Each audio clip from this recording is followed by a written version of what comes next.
morning, ladies and gentlemen. Welcome to the Public Service Commission of South Carolina's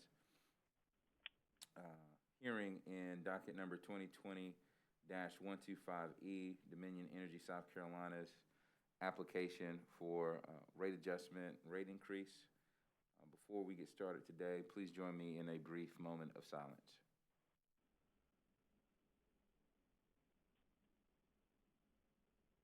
Thank you very much.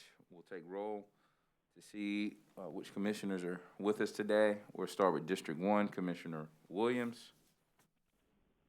Commissioner Williams is present virtually. Vice Chair Belzer.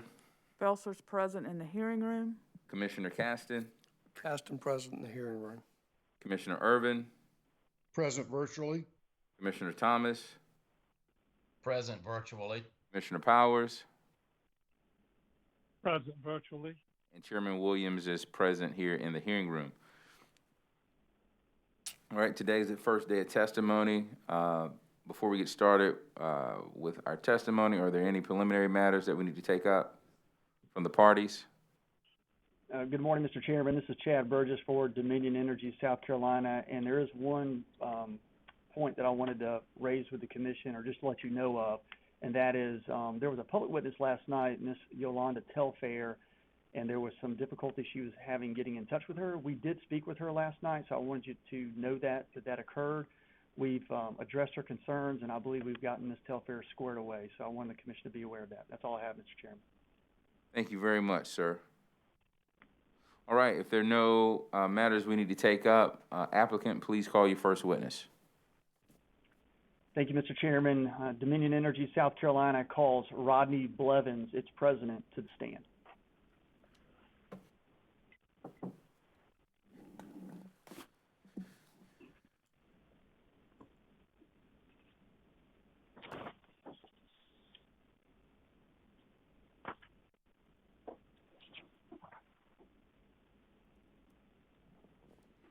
Mr. Blevins, if you would raise your right hand for me, please.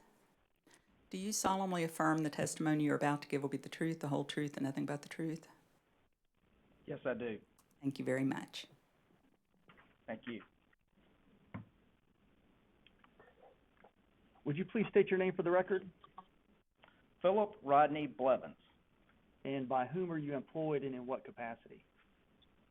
I am employed by Dominion Energy South Carolina as its president. And have you prepared or caused to be prepared under your direct supervision and pre-filed in this docket direct testimony consisting of 36 pages, which includes a table of contents? Yes, I have. And are there any corrections or changes that you would like to make to your pre-filed direct testimony? No, there are not. And Mr. Blevins, if I ask you all the questions contained in your pre-filed direct testimony, would your answers be the same? Yes, they would. Mr. Chairman, at this time, we would move into the record the pre-filed direct testimony of Rodney Blevins as if given orally from the stand. The pre-filed testimony of Mr. Rodney Blevins will be entered into the record as if given orally from the stand. Thank you, Mr. Chairman. Mr. Blevins, have you prepared a summary of your direct testimony? Yes, I have. Would you please deliver that at this time?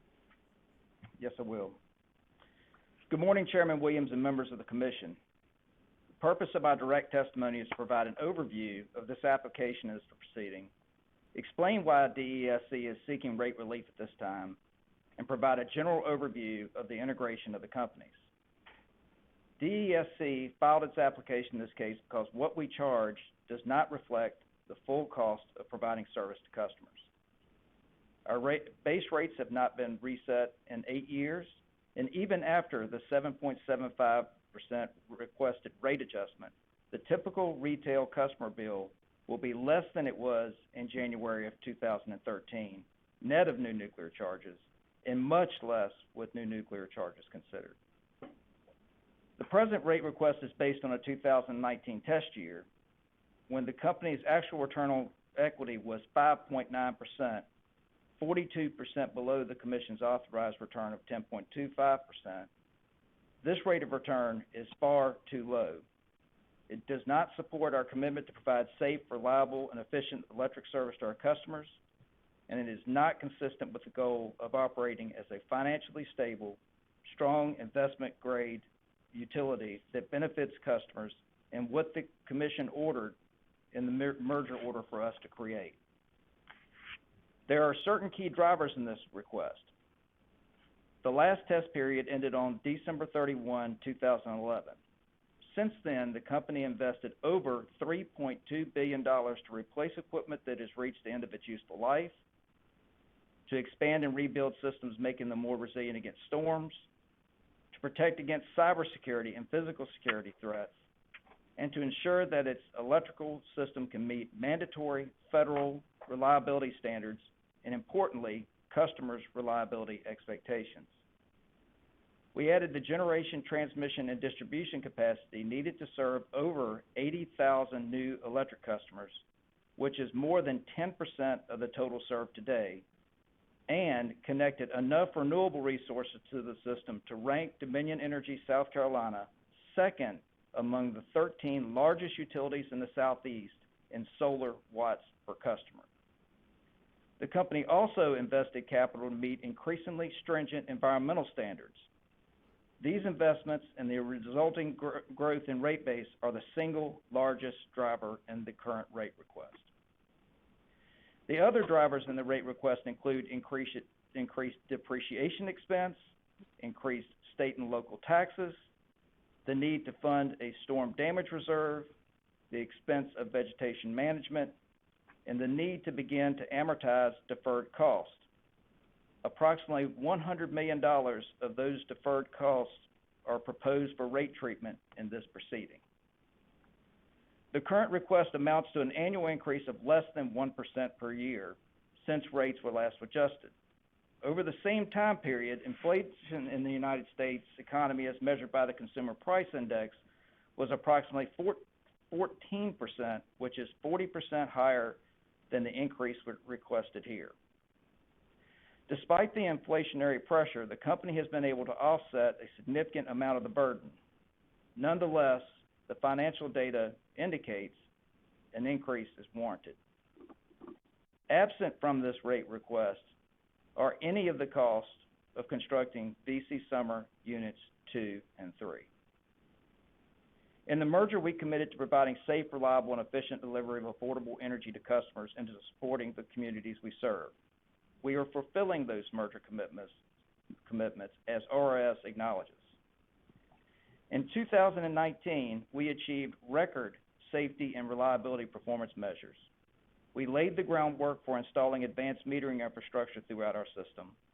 We began to ramp up spending on energy efficiency programs to reflect twice the annual level of spending in past years.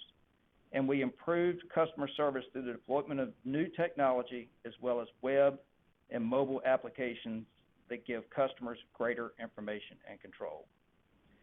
The company's response to extreme weather has been outstanding, which is a testament to the hard work and dedication of our employees, who continue to be personally committed to keeping the lights on so that customers can go about their lives and work. These results are also a reflection of the value of the investments we have made to build a more resilient transmission and distribution system. During 2019, we were also able to achieve approximately $45 million in merger-related savings. Dominion Energy infused $825 million in equity into the company to strengthen its balance sheet and made cash available to allow the company to reduce its long-term debt by $1.7 billion.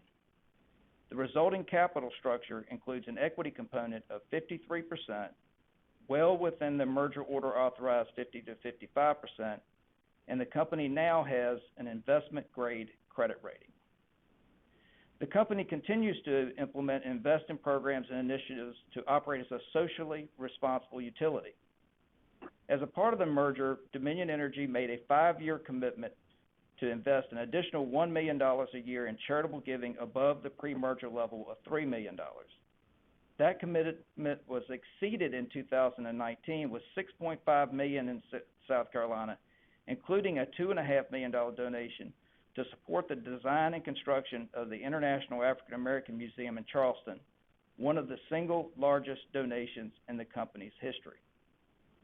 The priorities for giving that support communities in South Carolina include human needs grants to support increased food security, housing and shelter, and access to basic health and medical care. Environmental grants to protect natural resources through education and stewardship. Education grants to develop the capacity of the workforce, especially in STEM and energy fields, and community vitality grants to foster an appreciation of diversity and ensuring a vibrant community life. The donations within these priorities are enthusiastically supported by employees who have built a long-standing culture of being involved. They sit on boards, they volunteer, they do fundraisers, and they make their own donations, supporting their neighbors and communities where they live and work here in South Carolina. On top of that, and in recognition that education is the great equalizer in society, South Carolina is benefiting from a $25 million corporate commitment in support of 11 historically black colleges and universities, including 4 here: Benedict College, Allen University, Claflin University, and South Carolina State University, and $10 million in scholarships for African American and unrepresented minority students across the company footprint. In regards to COVID-19 support, to assist our customers in economic difficulty, we proactively suspended disconnects for non-payment and late fee charges on March 13, 2020, and continue to do so well after being authorized to return to normal operations. The company created special payment plans to allow customers to spread unpaid balances over longer periods and have worked diligently and proactively educating customers about available energy assistance, including those funded by the company. Through November, over 58,000 customers received assistance totaling $13.9 million, a 44% increase in customers, and 65% increase in funds over the same period in 2019. In my direct testimony, I recognize that this is a challenging time to request a rate adjustment, but our customers continue to count on us to keep the electricity flowing, now more than ever, and that costs money. In closing, the company is respectfully asking the Commission to recognize that the rate adjustments are long delayed and necessary. They are just and reasonable given the cost of providing electric service and the performance of the company.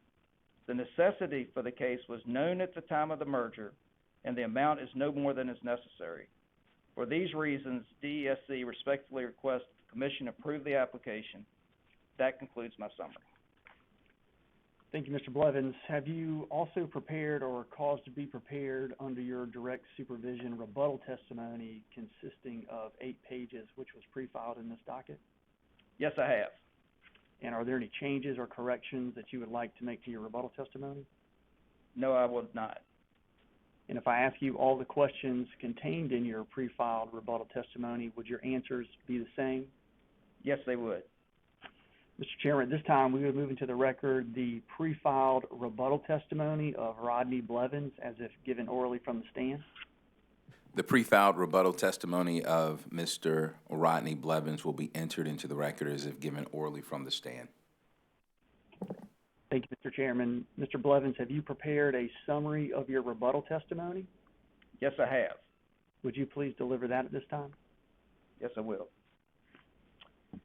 The primary purpose of my rebuttal testimony is a follow-up on the issues raised in the night hearings. Those issues are principally related to the hardship people are facing in light of the current economic conditions. We also heard customers question why any rate increase is needed and why the company filed the case when it did. We understand that many people are struggling economically. We are crystal clear on that. Many of the people that spoke at the night hearings or yesterday or who had others speak for them were elderly or disabled or had recently lost jobs. It's not just utility bills that are a problem. Economically vulnerable people need housing and transportation assistance, food banks, medical and pharmacy assistance, and other sources of support. During the night hearings, we extended the staffing of the Special Customer Assistance Call Center so people who needed help could get connected with the assistance we offer right away. A number of people took us up on that offer, and many of them began the process of connecting with customer assistance programs that night. That same process, of course, continued yesterday. These are programs that can respond to the full scope of economically vulnerable customers' needs. Our customer assistance personnel, led by Christina Ferryman, work with a network of state, federal, and local low-income assistance providers, as well as church groups and other charities to make these connections.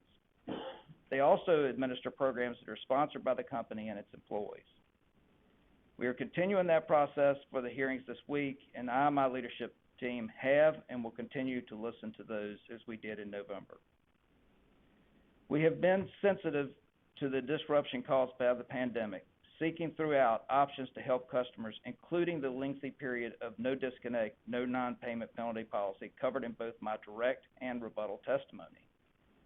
Our customer satisfaction scores following interactions with customers suggest that effort has paid dividends. The score continues to be higher after the pandemic than it was prior. That said, my rebuttal testimony seeks to reassure this commission that customer service is of paramount concern to us, that we are never satisfied, and that we take every customer concern seriously every day, not just during and following hearings ordered by this commission. The company has taken proactive steps to control costs and to reduce the rate increase requested here. Our rates are not out of line with national averages, as Mr. Rooks shows in his rebuttal testimony. Certainly, we would all prefer this rate proceeding to take place in more favorable economic times. However, in 2018, rates were already 6 years old when the commission ordered the company to freeze electric base rates at current levels until January 1, 2021, with the first post-merger rate case to be filed in 2020. Because of the pandemic, we sought the Commission's approval to further delay that filing until August 15, 2020, with the expectation that disruption from the pandemic would have peaked before the end of the fall. That, of course, did not happen, but it looks increasingly likely the pandemic will be resolved in 2021, thankfully. We do not believe that further delay is the right approach. A delayed rate case will mean a larger increase when it comes. A higher increase will hit customers harder, and delay strengthens the impression among customers that current rates are sufficient and that rate adjustments are never required, a perspective that is not sustainable. The requested rate increase is less than the rate of inflation in the economy generally since rates were last adjusted. It is significantly less than the cost of living increases granted to customers on fixed income during that period. Delaying this necessary adjustment is also not good regulatory strategy. Now, I recognize by being here we've put you in a spot, caught between considering the case on its merits and considering what the effects on customers struggling to pay their bills and during a pandemic. I get it and I feel it, and we talked about it a lot before making the decision to proceed with this case after a careful examination of the options. An option this commission has is to relieve some of that tension is to accelerate an excess deferred income tax adjustment to offset any increase this commission may approve for a number of months, delaying any increase in real customer bills well beyond March and until the expected recovery. I encourage you to consider.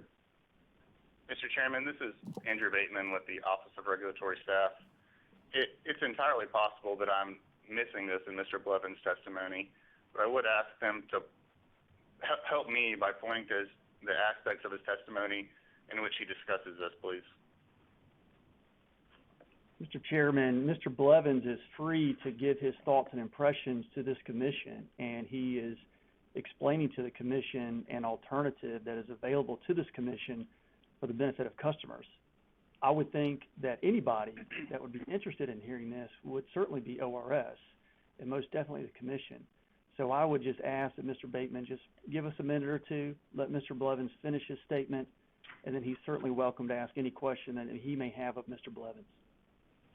Mr. Chairman, the summaries of the direct and rebuttal testimony are meant to be just that, summaries of the direct and rebuttal testimony. I appreciate what Mr. Blevins is offering, so I would ask that the summaries be confined to the direct and rebuttal testimonies.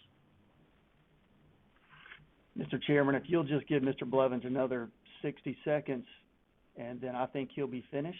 And again, the commission can ask questions of Mr. Blevins with respect to the accelerated EDIT that he just mentioned.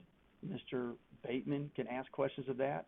I don't see any reason for this commission to not be willing to listen to an option that the company's willing to present in an effort to help customers with respect to their bills and this rating. Mr. Chairman, Mr. Burgess is now essentially testifying, providing the testimony that Mr. Blevins may presumably have been providing a second ago. If Mr. Burgess is comfortable with his witness going outside of his direct and rebuttal, I'm wondering if you would be comfortable with another witness going outside of direct and rebuttal. Because I believe that the summaries offered to the commission are meant to be confined to the parameters set in the pre-filed testimony, Mr. Chairman, I would once again urge this commission to require that summaries be so confined. Your request is noted. Please continue. Thank you, Mr. Chairman.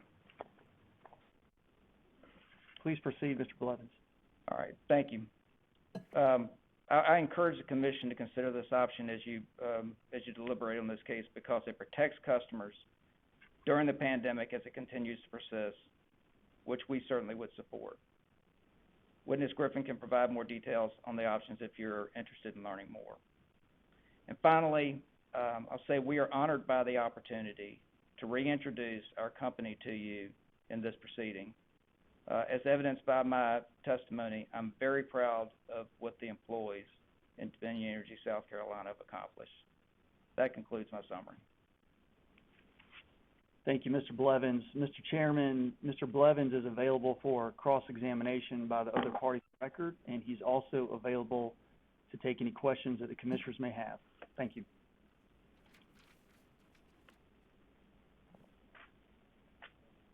All right, it's time for cross-examination. AARP.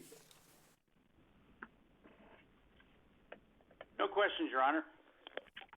CMC Steel requested to be excused from this hearing, so we will not ask if they want cross-examination. Walmart? Cross-examination? No cross-examination. Sierra Club, cross-examination. No questions from Sierra Club. United States Department of Defense and all other federal agencies. Federal executive agencies. Chairman. No questions, thank you. Frank Knapp, No questions. Jr. Frank Knapp, Jr. South Carolina Coastal Conservation League and Southern Alliance for Clean Energy. Yes, Mr. Chairman, we do have a few questions for this witness. Please proceed. Mr. Blevins, thank you. Hello, Mr. Blevins. I'm Kate Mixon, representing SAFE and CCL. Just a few questions for you. The Dominion's application would increase the average monthly bill for a residential customer using 1,000 kilowatt hours by $9.68. Isn't that correct? Yes, ma'am. And are you familiar with the public testimony from the virtual night hearings in November and the virtual hearing yesterday in this proceeding? I did listen to all of those hearings and heard from all those customers. Yes, ma'am. Thank you. So would you agree that a number of Dominion customers at those hearings testified that they already face significant hardship paying their utility bills? No doubt about that. If you didn't feel the struggles that the customers are going through, and that you've lost part of your humanity. It's tough to listen to, no doubt. Chairman Williams, I have emailed council the 5 cross-examination exhibits that I intend to use for my questions to Mr. Blevins today. Once Dominion's council and Mr. Blevins confirm that they've received those, I would first like to introduce the exhibit marked as SAFE CCL Cross Exhibit 8 and have that marked for identification. And I'll also attempt to share my screen here. Mr. Chairman, this is Chad Burgess. I'm waiting on that email from for Ms. Lee. I don't see it just yet, so if you just give us a second.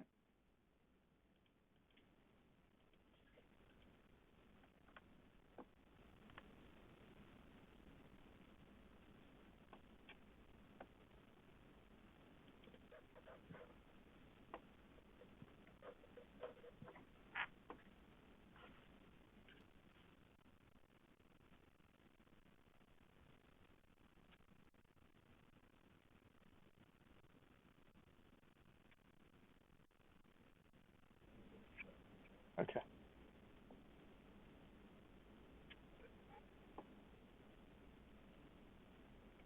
And I also copied Mr. Blevins on that email, so he should have received it directly as well. Thank you, Ms. Mixon. I've not yet gotten your email, but I do see your screen here. And Mr. Blevins, can you see the screen that Ms. Mixon is sharing? It would be helpful if she would blow it up a little bit. It's I can do that. function of age. Sorry. There you go. Perfect. Thank you. Okay. And Ms. Mixon, I'm sorry, you said earlier, what is this document again? Yes, I was about to describe it.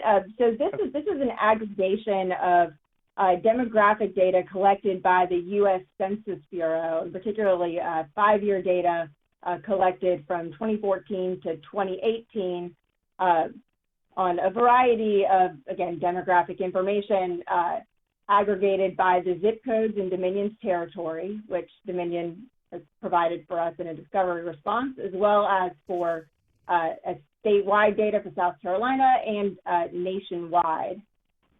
Ms. Nixon, I'm sorry, did you say Dominion Energy provided you this document? No, sorry, to be clear, Dominion Energy provided the zip codes in Dominion's territory, and this is an aggregation of data from the U.S. Census Bureau for the zip codes in Dominion's territory, along with statewide and nationwide. Okay, thank you. So, Mr. Blevins, are you aware that, I guess first, are you familiar with the American Community Survey? I'm not. No, I'm not. Would it surprise you to learn that according to the American Community Survey that in the zip codes comprising Dominion's territory, that approximately 15% of households live below the federal poverty line? I have no reason to dispute that, so please proceed. I wouldn't be surprised by it. And are you aware that nearly 30% of the households in those zip codes currently pay more than 30% of their income every month on housing costs, which include utility bills? 30%. Again, I don't have any. The document speaks for itself. I have no reason to refute it. Thank you. Based upon my knowledge, anyway. Sure. Okay, stop sharing here. Mr. Blevins, are you familiar with the term energy burden? No, but maybe not specifically. Why don't you give me your definition of make sure we're on a common footprint? Sure. So, so you're not familiar with the term energy burden to describe like the percentage of household income expended on home energy costs, which include electricity and gas. So we have a common definition now. So, got it. Very well. Mr. Chairman, I'd now like to introduce the exhibit marked as SAFE CCL Cross Exhibit 5 and have that marked for identification. Council, you just referenced say CCL cross-examination exhibit 8. Did you ask for that to be marked for identification purposes and entered into the record, or are you not planning on entering this document into the record? I was going to ask that they all be entered into the record at the conclusion of my questioning, but I can do that individually if the commission would prefer. Mr. Chairman, this is Chad Burgess on behalf of Dominion Energy South Carolina. I think we need to take these one at a time. To begin with, cross-examine, say CCL cross exhibit number 8, Mr. Blevins was very clear that he did not have any knowledge of this document, so I do not believe that this document should be entered into evidence through his testimony, specifically when he said he didn't have any knowledge of it. Mr. Chairman, we were just presenting information that we think is relevant to Mr. Blevins' testimony related to the impact that this could have on customer affordability. We think that it's relevant, and unless Mr. Burgess has any reason to dispute the validity of that data, we don't see any reason that it shouldn't be entered into the record. Mr. Chairman, Mr. Chairman, this is Chad Burgess. I see a lot of reasons why this document shouldn't be entered into the record. The primary one is that CCL and SACE have failed to properly locate a witness to introduce this into the record. Mr. Blevins was very clear in his answer. He was not familiar with this document. He was not familiar with the data on this document. So CCL and SACE cannot use this witness to get this document into evidence. They're certainly welcome to use other means by which to try to get this into evidence, but they cannot do it through Mr. Blevins. Okay. We got a lot of different things going on at the same time. One, could you pull the document down? Say CCL counsel. If you could stop sharing your screen. Melissa, is that good? 2, my court reporter informed me that, and this is not for counsel arguing now, but in moving forward, if you have a comment or if you're responding to a question or making an objection, if you're responding to an objection or making an objection, please turn your video on. Or if you're speaking at all, we have several court reporters helping us. Our full-time court reporter is pretty familiar with the parties, but some of the other court reporters are not. So if you're speaking at any time, please turn your video on, identify yourself, and then begin speaking. And if there's an argument going on like now, pull your document down. That helps out our production staff. All right. So, Attorney Burgess, you're making an objection that this document should not be entered into the record.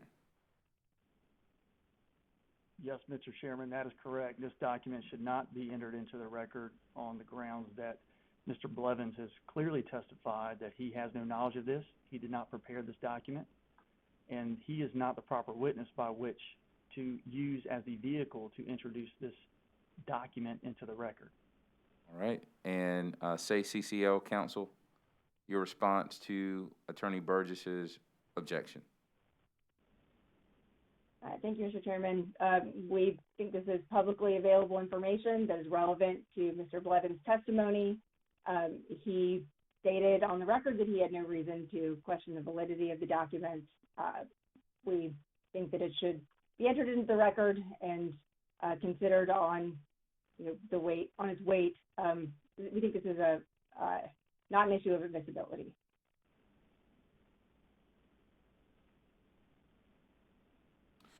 All right. We'll let it in for whatever it's worth.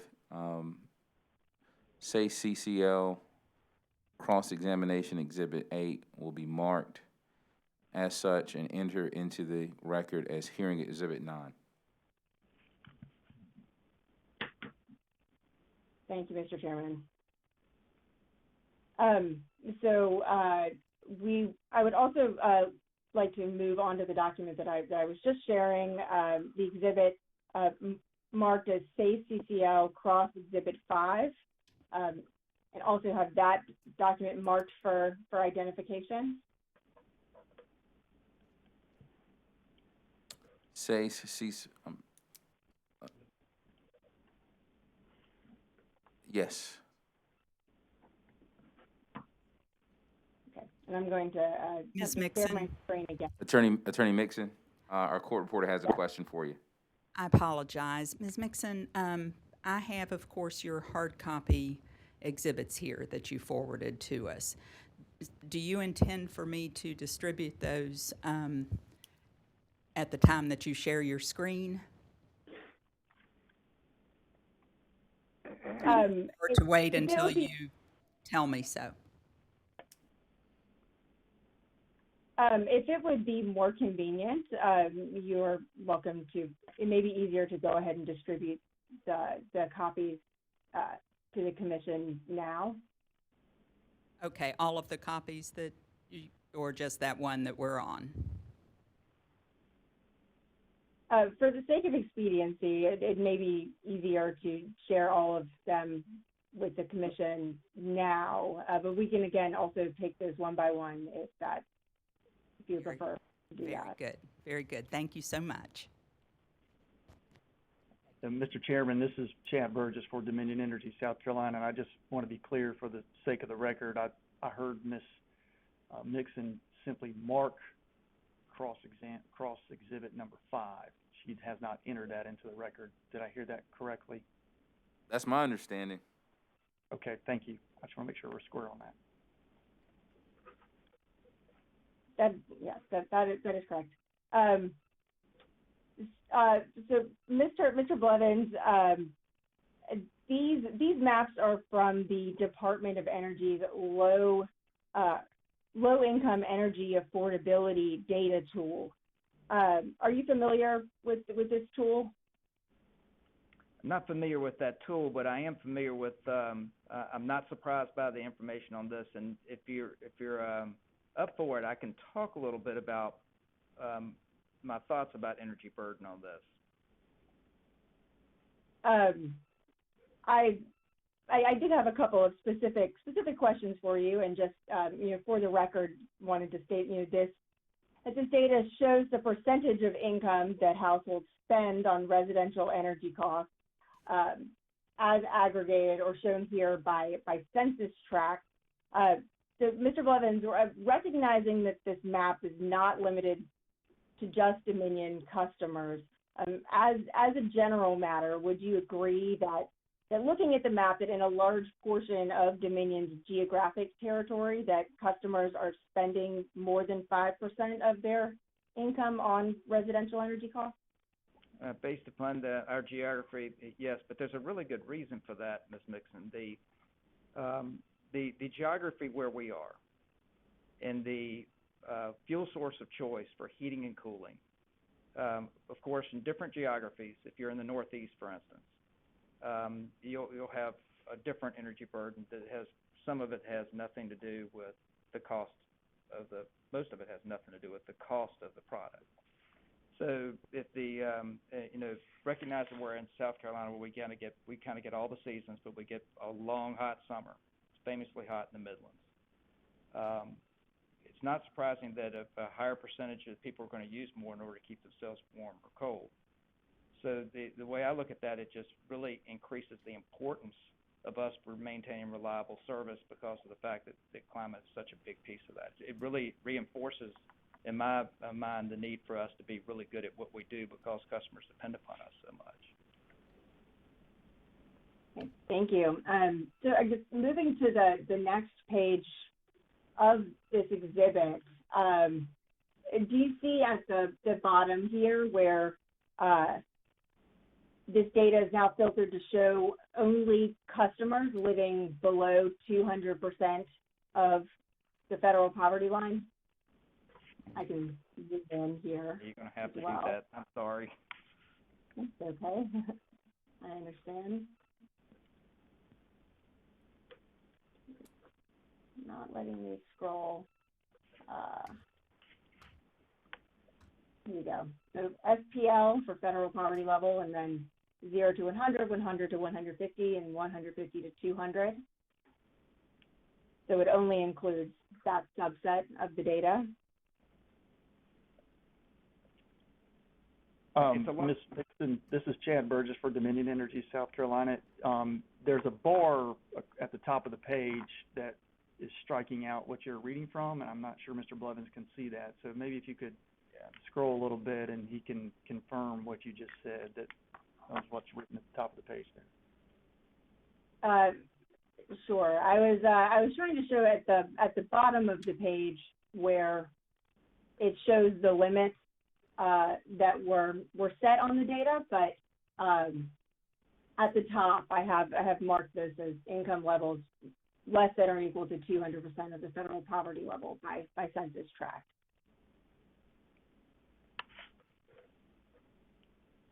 Okay, I was trying to understand the graph and lost track of your question. Could you repeat the question, please? Sorry. Sure. My question was just whether or not you saw that that this was a different graph than the one previously, in that it's now limited to customers living below 200% of the federal poverty level. So the question is, do I see that data in this document?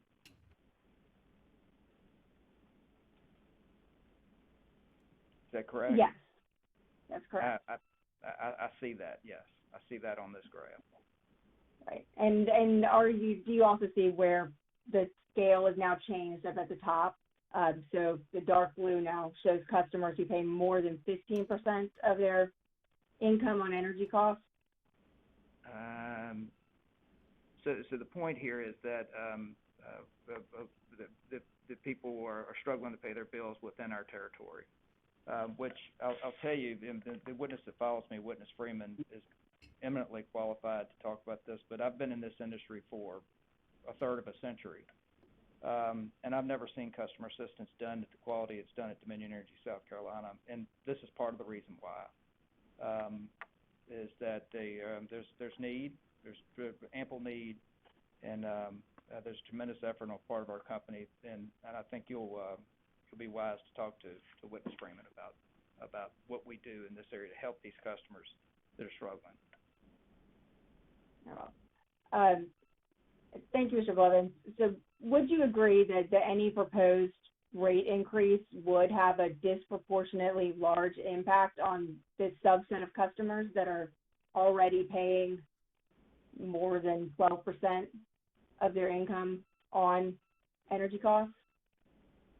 You talking about just the simple math of what I make versus what I pay in energy costs relative to the math works, but as stated in my testimony, the increase is less than the consumer price index, and for those on fixed income, it is less than the adjustments they've received during that same time period.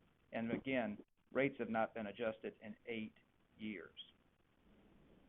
It's a long time. Thank you, Mr. Blevins. Mr. Chairman, I've now moved to have SAFE CCL cross exhibit 5 entered into the record. Mr. Chairman, this is Chad Burgess on behalf of Dominion Energy. Same objection. Mr. Blevins did not prepare this document. He stated he wasn't familiar with it, and we would ask that it not be admitted.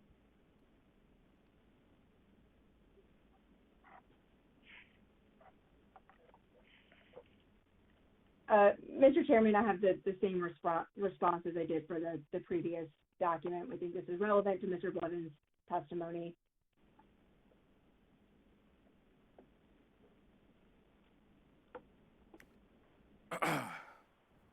I agree, counsel.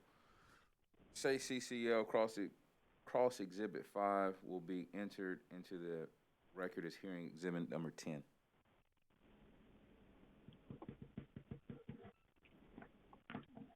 Thank you, Mr. Chairman.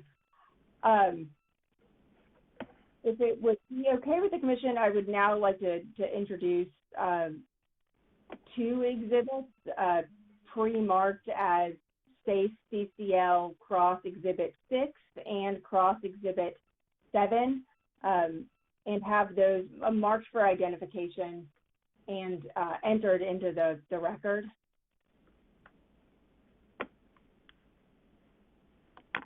I'm sorry, counsel, could you repeat that? I'm sorry, Mr. Chairman. This is Chad Burgess for Dominion Energy. Just can you give me 1 second to pull these documents up so I can see exactly what they are?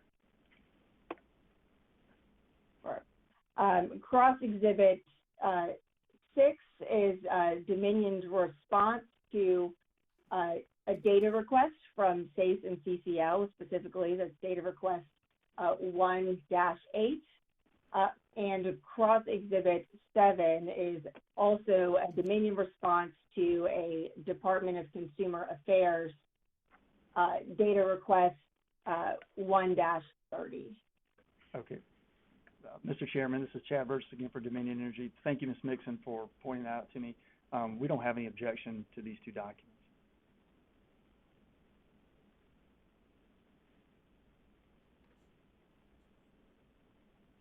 Mr. Blevins, please let me know when you're able to review Cross Exhibit 6 first.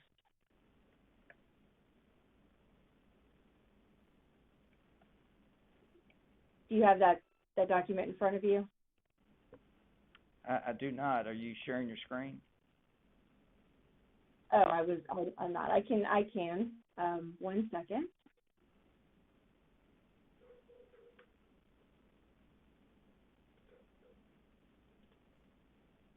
Okay. Mr. Blevins, are you able to see the document now? I can see the document, yes.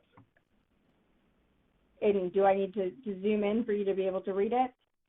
I can see it. I'm good. Leave it right there. Very well. So as I said, this is a discovery question. Mr. Blevins, would you agree that this response states that Dominion doesn't collect any data on energy burden in its territory? The document speaks for itself. I'm not an attorney. Very well. Turning now to Cross Exhibit 7. Mr. Blevins, are you able to see my screen now? Give me a 1+ sign, please.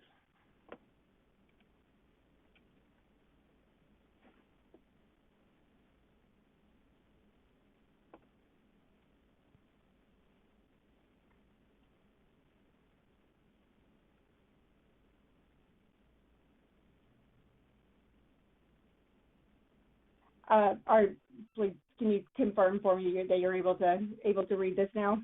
Yes, ma'am. I'm sorry. Yes, I'm reading it. It's quite a bit. So this question asks Dominion to provide any studies or analyses that generally examine the relationship between utility rates and customer affordability. So according to this response, Dominion has no studies or analyses in its possession that examine the relationship between utility rates and customer affordability. Isn't that correct? I would suggest that you I'll defer this question to witness Rooks. Is probably the right witness to comment on this. I can't speak with authority about what we have and don't have in that regard. Okay. Thank you, Mr. Blevins.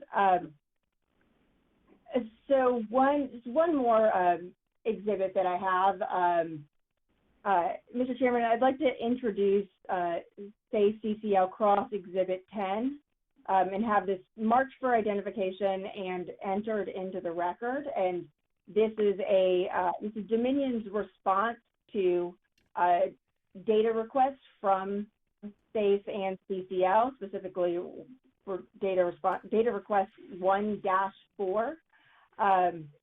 And it is a selection of the data provided in response to a discovery request.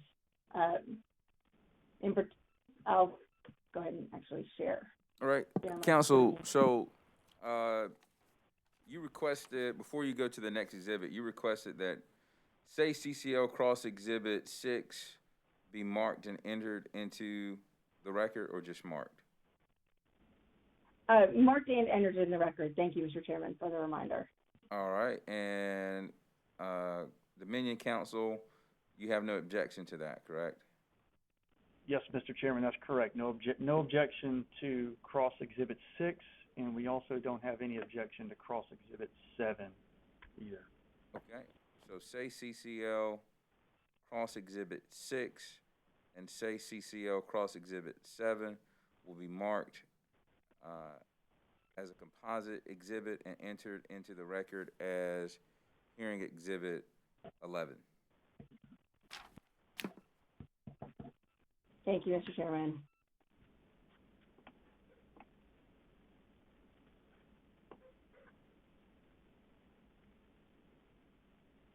So again, this is a data request from SACE and CCL to Dominion, and in this we have provided the data. So we asked for a variety of information on late payment charges, disconnection notices that Dominion had sent over the last 36 months prior to November 2020. Dominion provided that information both by zip code by month, and also the total for each zip code aggregated over a 36-month period, and we've provided that aggregated information and data here.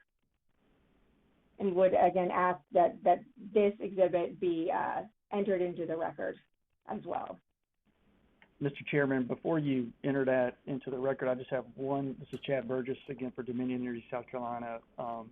It appears that this question has subparts A through K, and I just want to be clear that Ms. Mixon is only introducing subpart D. She's not introducing the entire response. Is that correct, Ms. Mixon? It is, give me one moment, it is 1D. Let me stop sharing my screen for this so I don't make everybody dizzy. It's response to 1D, 14E,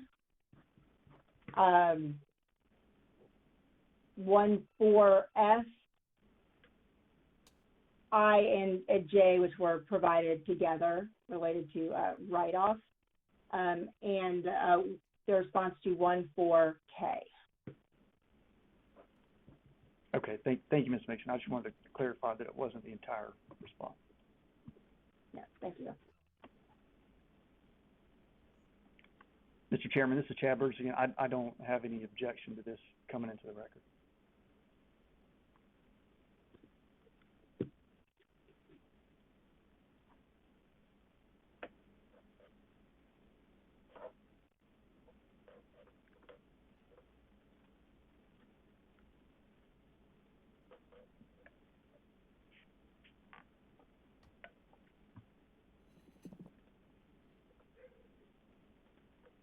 All right. Mr. Chairman, may I resume my questions, or should I wait for it to be marked for identification? So you asked for it to be marked and entered, correct? Correct, yes. All right, so it will be marked, say CCL cross Exhibit 10 will be marked and entered into the record as hearing Exhibit 12. Thank you, Mr. Chairman. Mr. Blevins, I will try to go through this fairly quickly. So pages 1 through 5 of this show the aggregated late fees that Dominion charged customers over for the zip codes in its territory over 36 months. And the grand total for that is on page 5, as I'm showing here. Mr. Blevins, do you agree this shows Dominion has charged its residential customers over $56 million in late payment charges over the last 3 years? I didn't see up top whether it was just residential customers or not. Again, this is probably better suited for Witness Freeman, this level of detail. But I'm only looking at a Excel table here. I don't have the context behind it. Counsel, for the members of the public that are watching this proceeding via live stream, the document that you have up now, or the portion of hearing Exhibit 12 that you have up now, is not legible. Is there some way for you to zoom in and make that larger? Does that help, Mr. Chairman? Yes, ma'am, it does. Thank you. Thank you. Okay, thank you, Mr. Blevins. I will, I'll quickly kind of move on. Page 9 of the same response shows the total number of,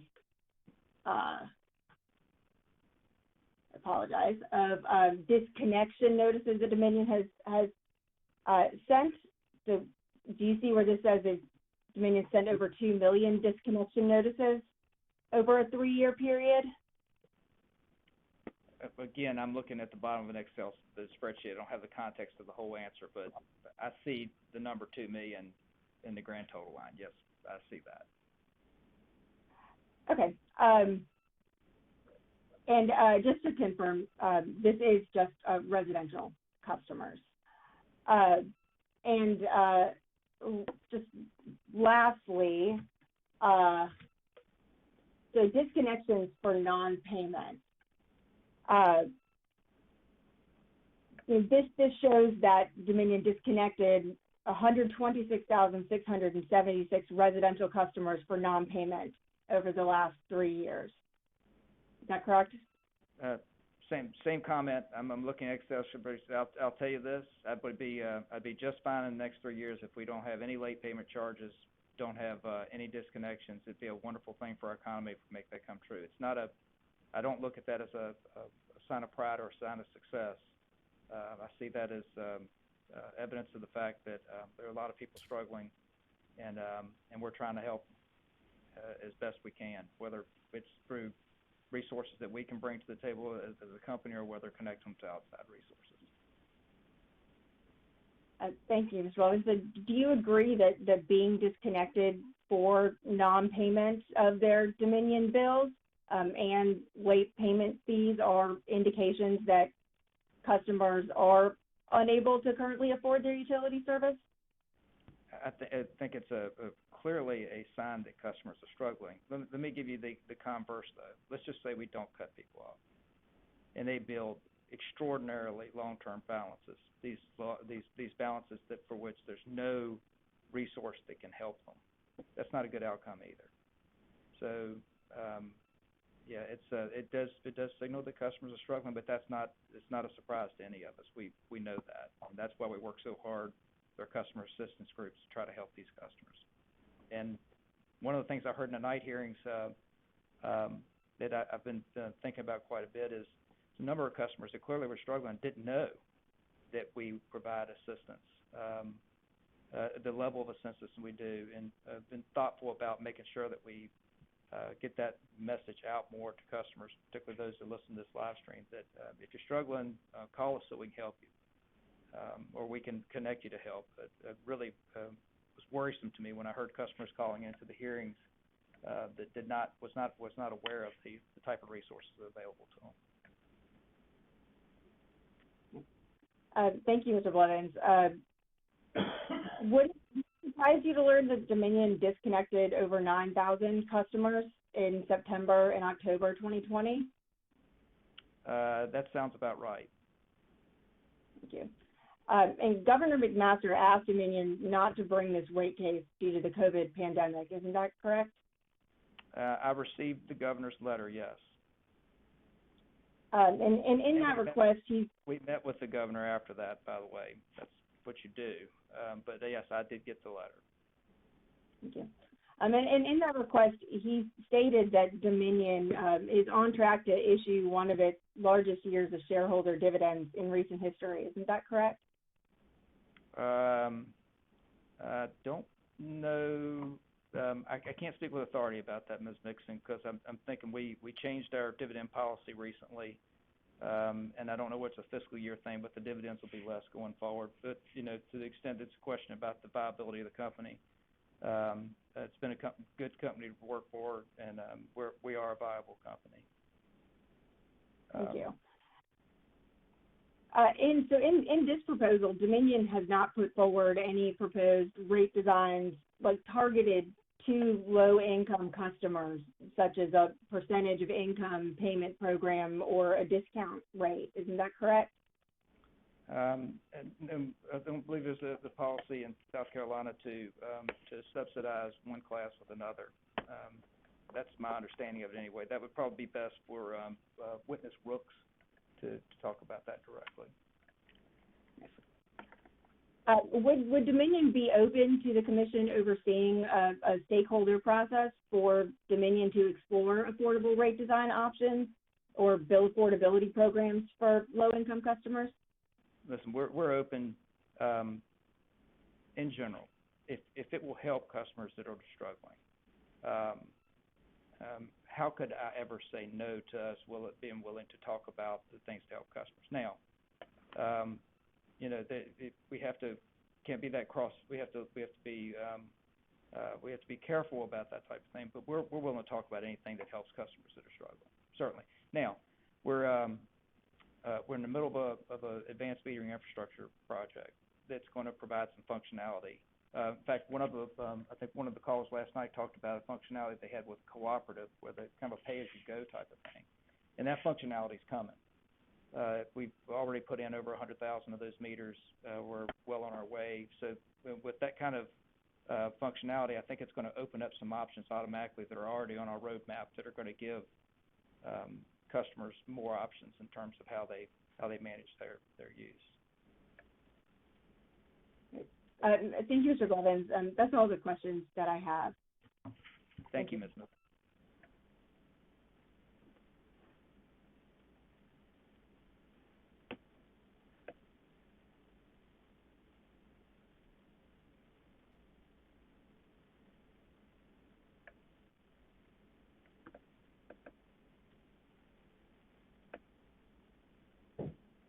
South Carolina Energy Users Committee.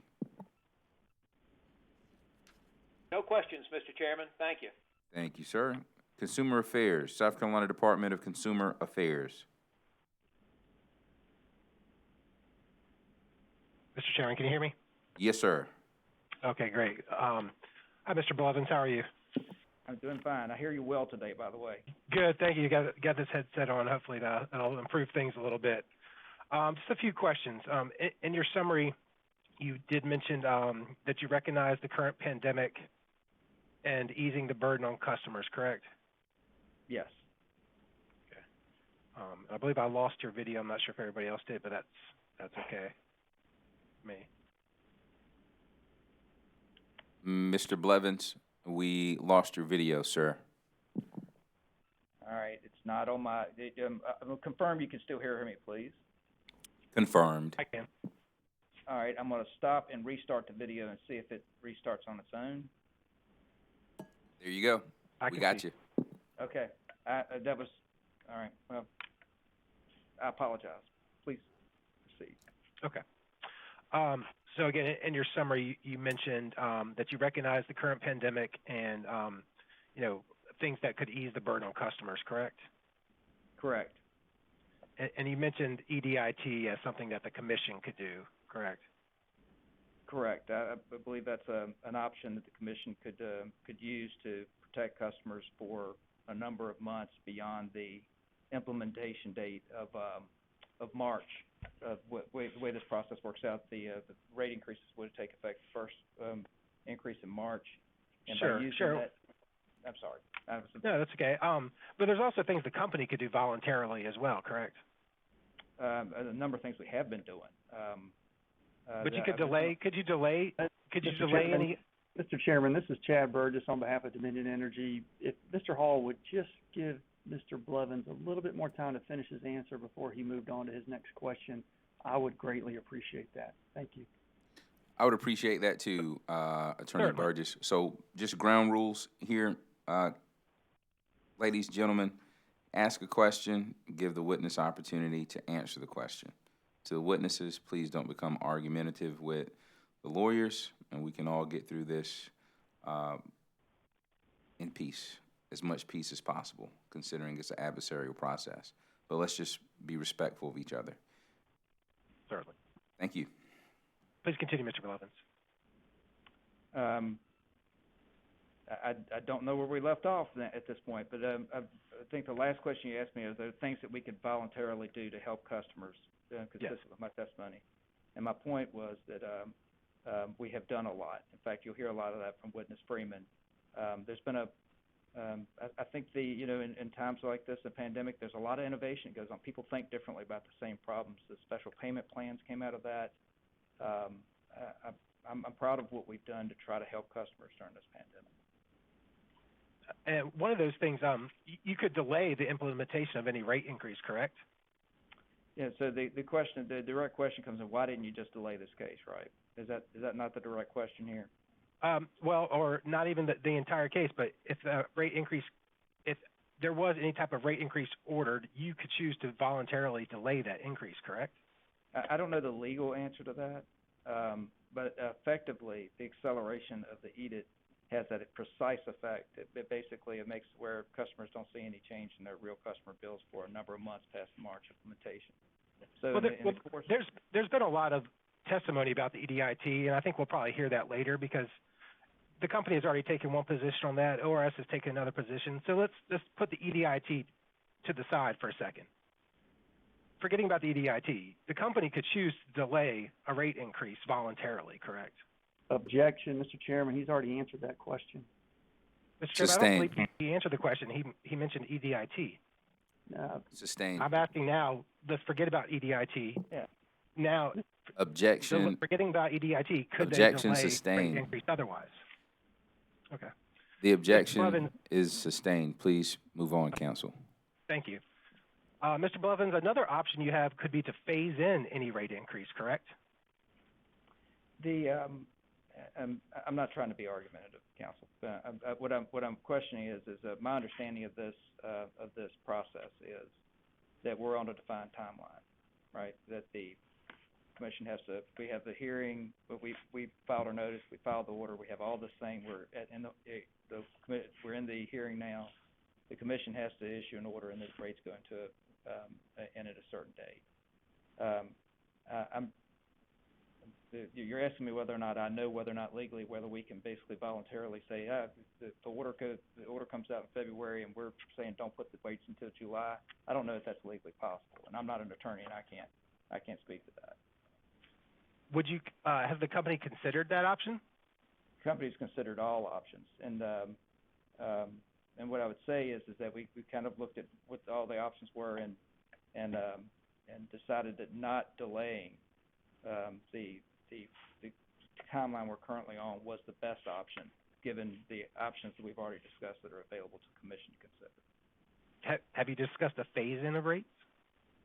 We have talked about it in relationship to the EDIT. Only in relationship to the EDIT, though? Yeah. Okay. Would the company object if the commission required a phase-in or delay in implementation of rates?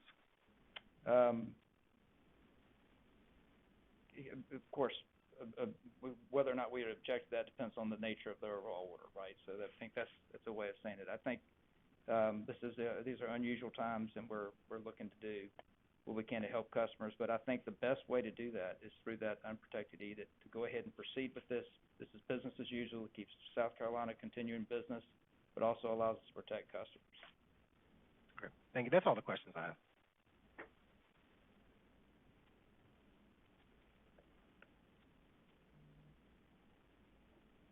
Thank you, sir.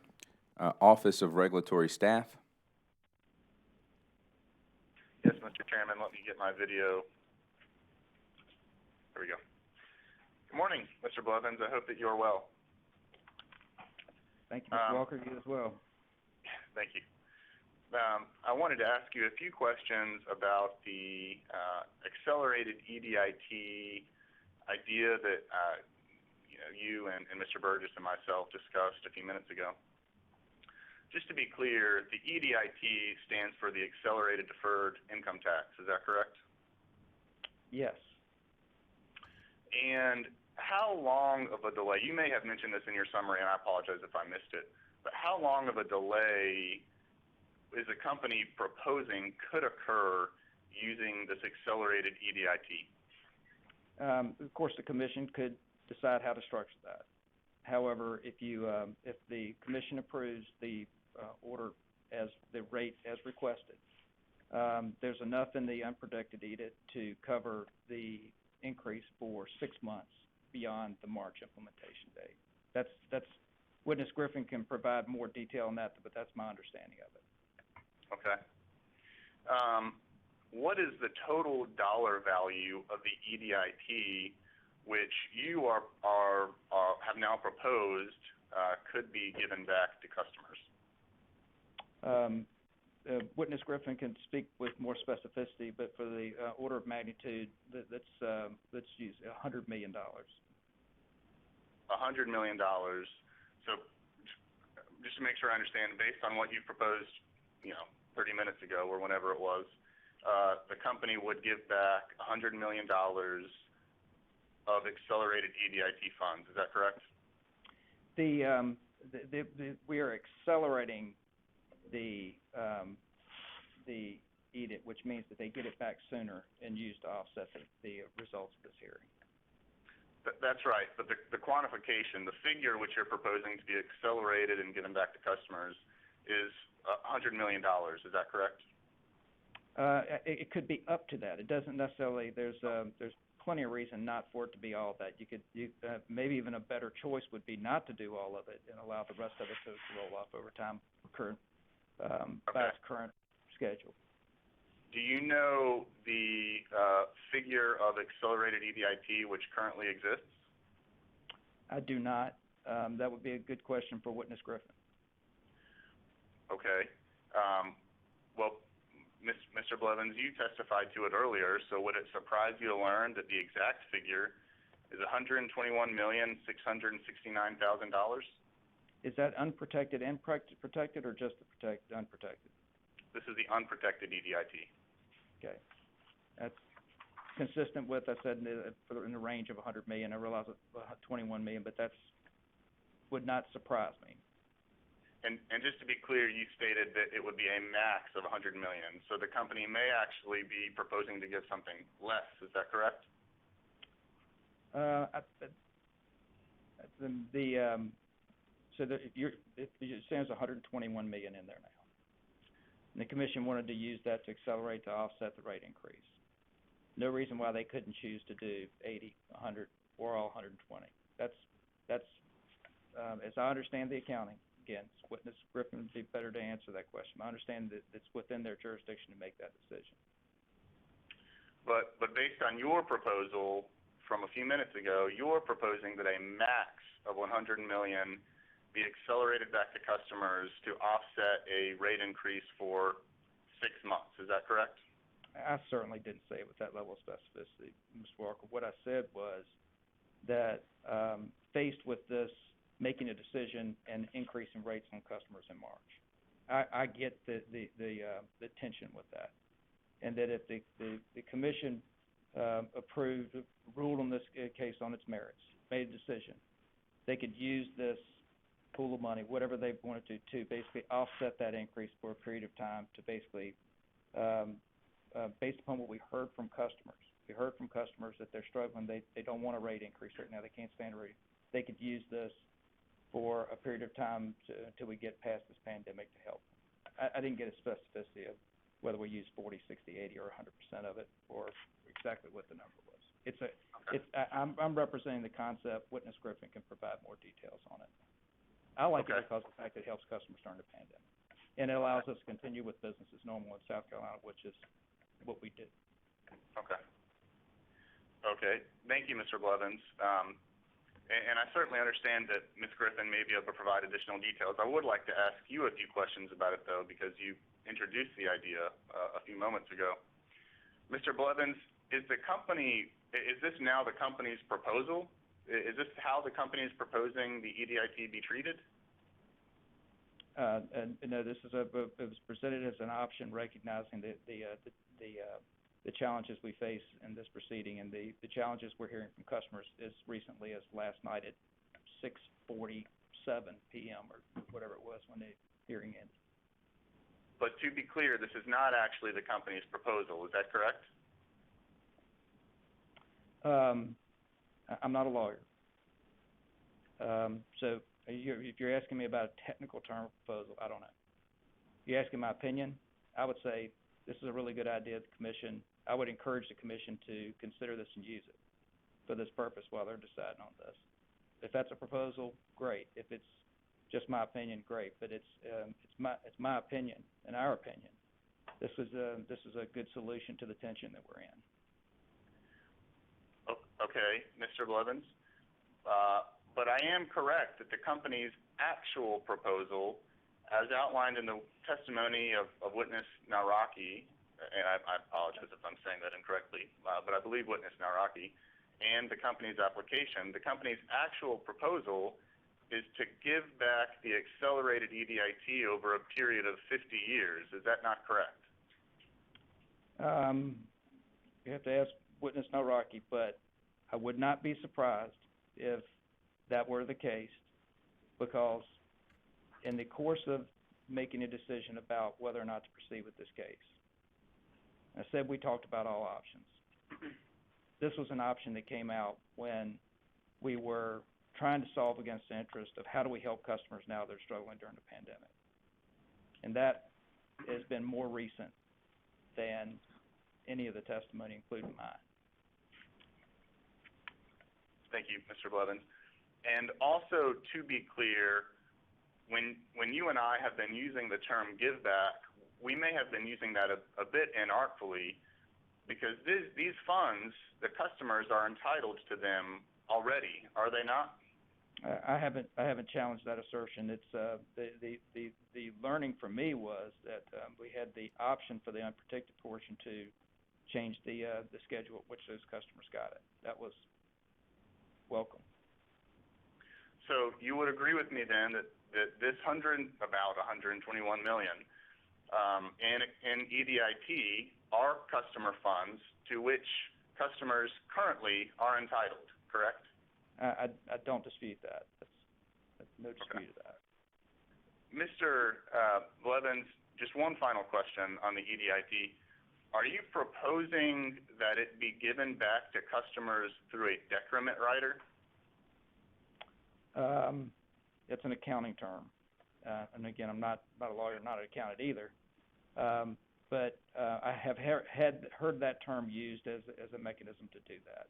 So I'm gonna defer to witness Griffin because she is a CPA.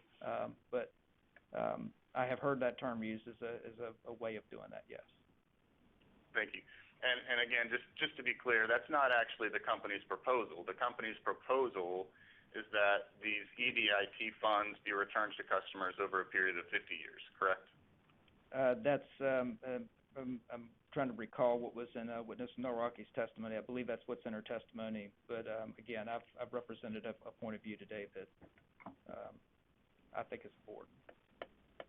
Thank you, Mr. Blevins. I've got a few more questions. Mr. Blevins, is the company currently providing safe and reliable service? Yes, sir. And in fact, I believe you were watching the hearing yesterday, and you no doubt heard Mr. Burgess in his opening statement discuss how the company is providing great service. Did you not? Yes, sir. And Mr. Blevins, in your testimony and in the opening statement yesterday and in your summary this morning, you stated that the company's actual return on equity during the test year was 5.90%. Is that correct? That is correct. Mr. Blevins and Mr. Chairman and Mr. Burgess, I am not the most tech-savvy person, but I am now going to attempt to share something on the screen, if you'll bear with me for just 1 second.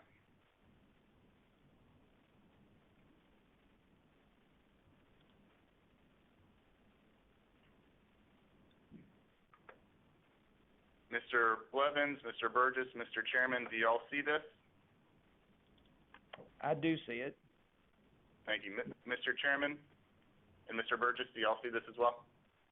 Yes, we see it Yeah, here in the Burgess, commission. I do see your screen, yes. If you could blow that up a little bit, that'll help us out. Yes, sir. Is that, Mr. Chairman, is that better? A little bit more. All right. Is that better? Yes, sir. Okay, perfect. Mr. Blevins, could you please identify what I've just put onto the screen? It's a letter to the Public Service Commission regarding the quarterly report for electric and gas operations for 12 months ended September 20th, I guess for the third quarter of 2020. Okay, for the 12 months ended September 30th, 2020. Right. And, oh, I'm I'm sorry. My apology, Mr. Walker. Please continue. Yes, sir. And the date highlighted up top, could you please read that for me? December 14th, 2020. And was this filed in docket number 2006-286-EG? I appreciate you highlighting it. Yeah. Yes, sir. Mr. Blevins, if you could read for me that second paragraph beginning with the total. The total the total as adjusted return on equity of 7.51% reflects the earnings associated with the base retail electric rates only, and consistent with the prior quarterly surveillance reports, excludes the revenue expense rate base associated with the abandoned nuclear units. And Mr. Blevins, does 7.51%, does this accurately represent the return on equity the company earned for the 12 months ending September 30th, 2020? Mr. Walker, I believe that we have an apples and oranges problem here, because the 5.9% in the test year is based upon, it includes the effects of the deferrals and things of that nature. So if it's 5.9 versus 7.51, that's not a precision comparison.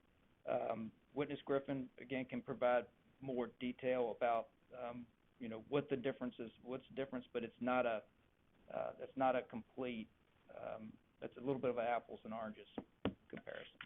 Okay. Well, Mr. Blevins, you did testify, did you not, that the test year ROE earned was 5.90%, is that correct? Yes, sir.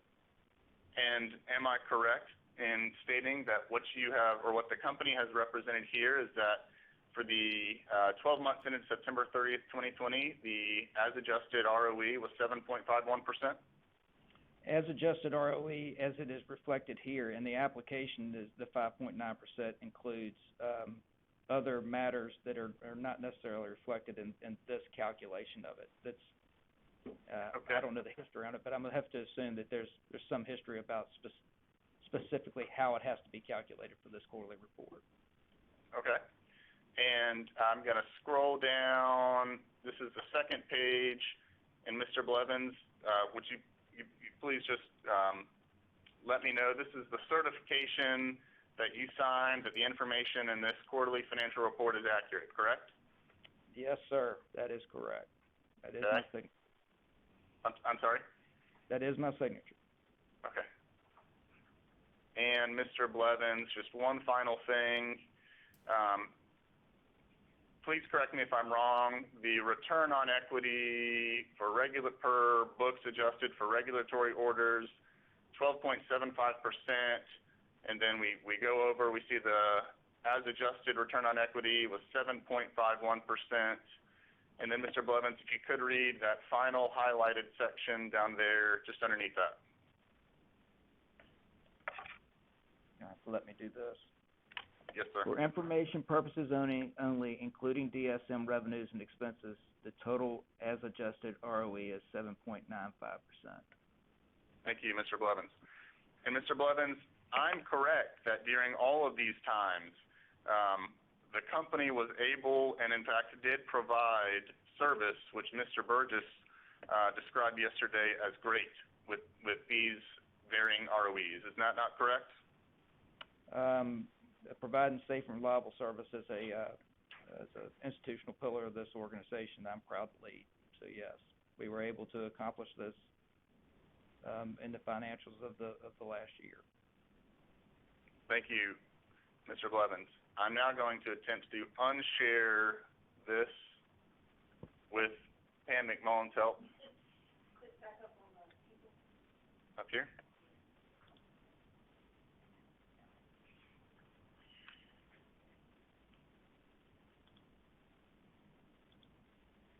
Mr. Blevins, while Ms. McMullen helps me to unshare this, I will go ahead and jump into another few questions just to avoid any unnecessary delay. Mr. Blevins, are you familiar with how much money the company is seeking to collect tied to vegetation management?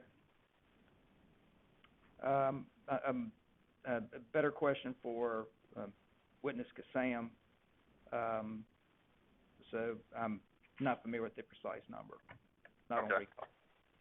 Okay. Well, Mr. Blevins, would it surprise you to learn that it's $27.6 million? That would not. That sounds about right. Mr. Blevins, does the company commit to use these funds collected for vegetation management on vegetation management and nothing else? Better question for witness Kassam. I can tell you that having been an operator for a long period of my career, I've never seen a system operate so reliably, and I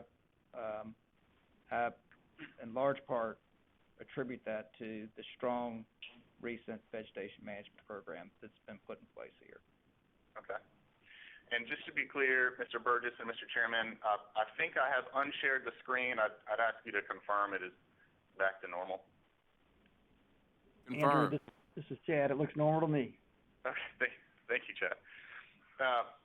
Mr. Blevins, I understand that, I believe from your last response, you stated that Mr. Kassam may be better able to answer that question, but as the President of Dominion, I'd once again ask, can the company commit to use these funds collected for vegetation management on vegetation management and nothing else? I see no issue with your rationale. The reason let me tell you why I paused. If we are trimming mileage and you go out and trim a mile and you pay a contractor a certain amount to do that, that's vegetation management. We wouldn't have any doubt about that. If we go out and do herbicides to keep the right-of-ways, we wouldn't have doubt about that. But if we have to do spot trimming, so for instance, we have pine beetles get into an area that's off cycle, and we have to go do that. Still very much vegetation management. If a customer calls us and has a tree that's leaning over a three-phase line in their backyard that's going to crush their shed, and it's cheaper for us to go ahead and drop the tree for them than it is for us to drop the lines, that's vegetation management.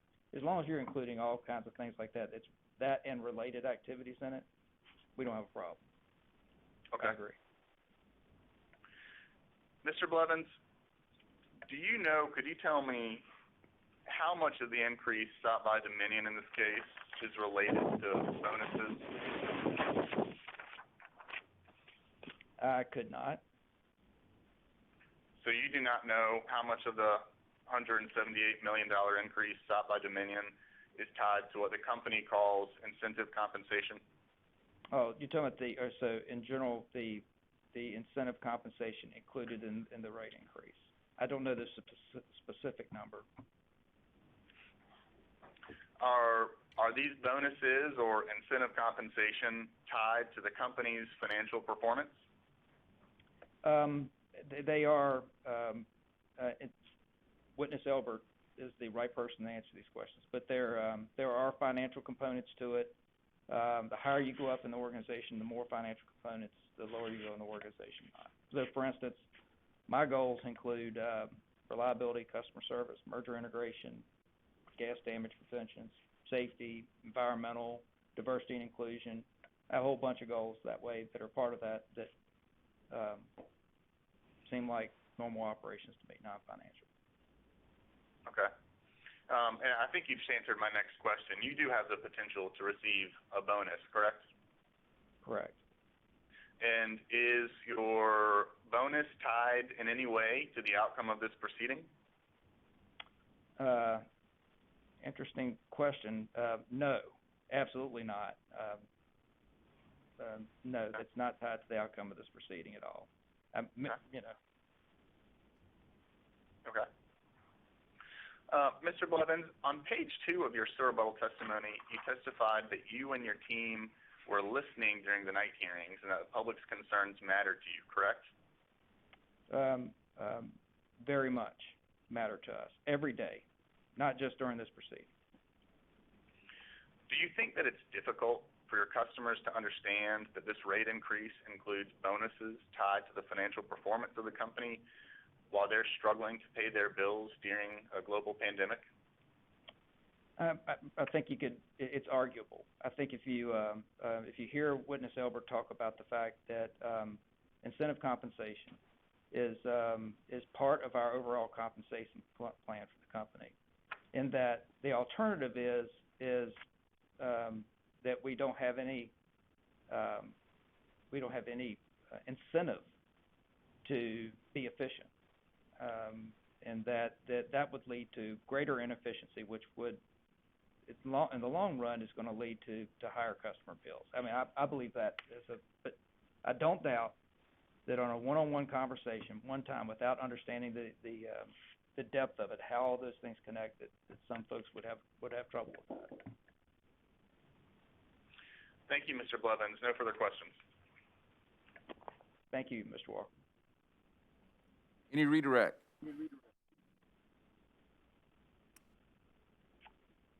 Mr. Chairman, this is Chad Burgess for Dominion Energy. I thought the process would be for commissioners to ask questions prior to redirect, but if you want to No, redirect you're now, exactly right. I'm getting ahead of myself. that's okay. That's all right. I apologize to my fellow commissioners. I know they're chomping at the bit to ask you some questions, Mr. Blevins. Commissioner questions. Mr. Chairman, this is Commissioner Thomas. Commissioner Thomas, please proceed. Thank you. Mr. Blevins, appreciate you being here and helping us understand your request.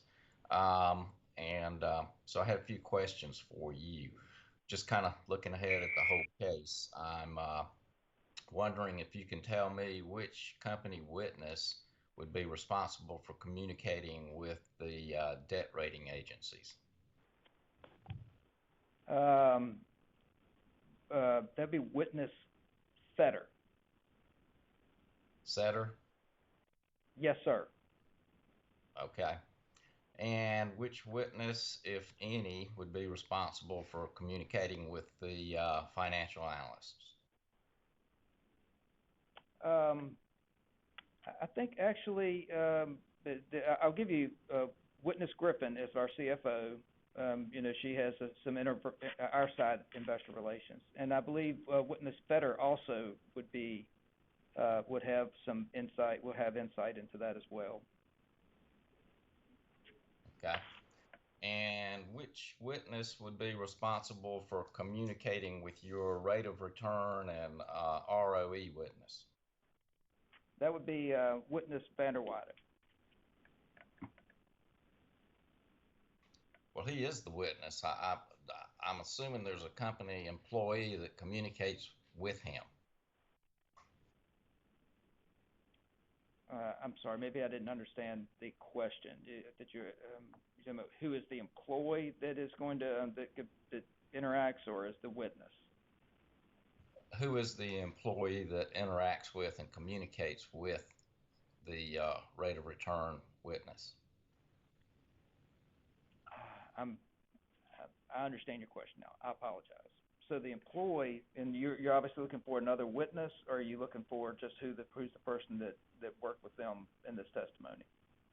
Well, I'm hoping it's somebody that worked with them that's a witness that we can ask questions of.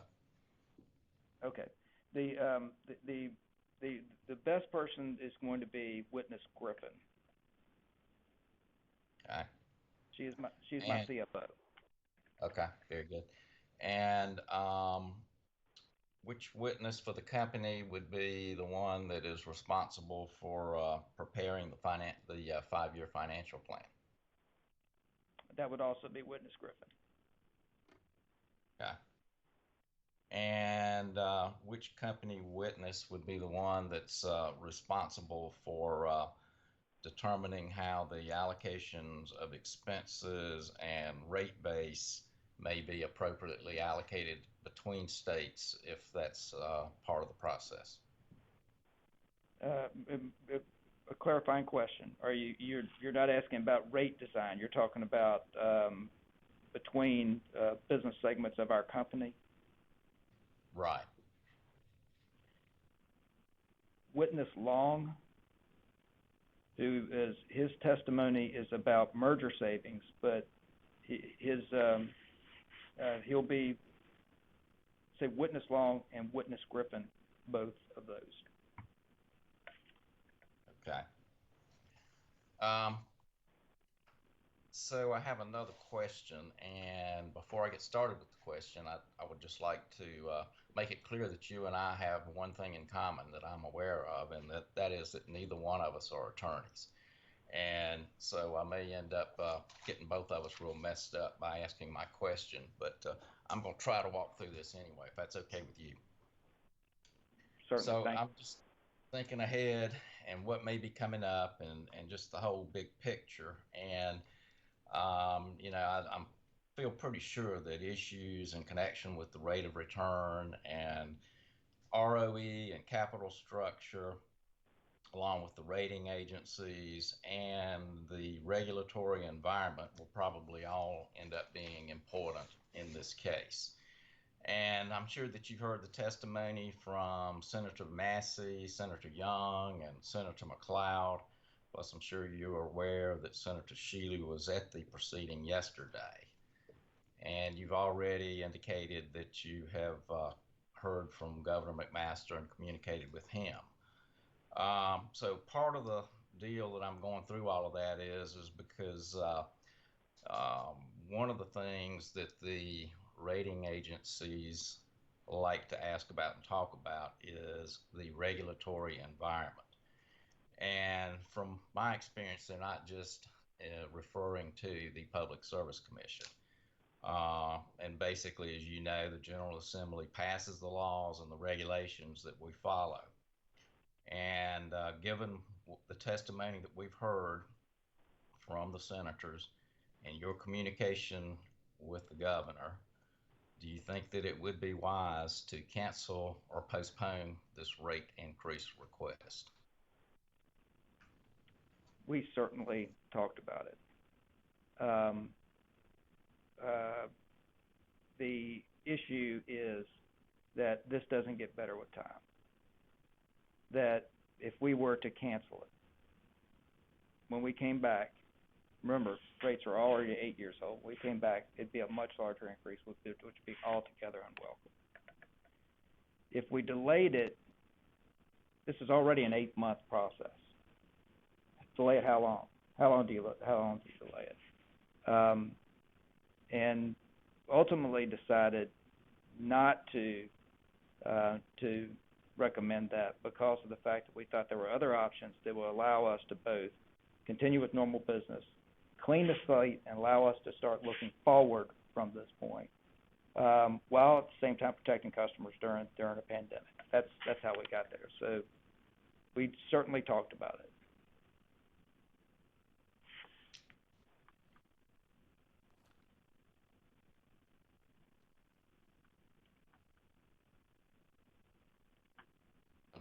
Side of you may. Mr. Thomas, I can't hear you now. It's coming in and out. Can you hear me now? Yes, sir. Okay. So basically, outside the legal, you have the authority.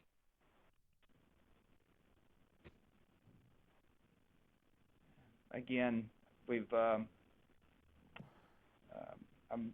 not getting the full commentary. Sorry, Commissioner Thomas. Okay.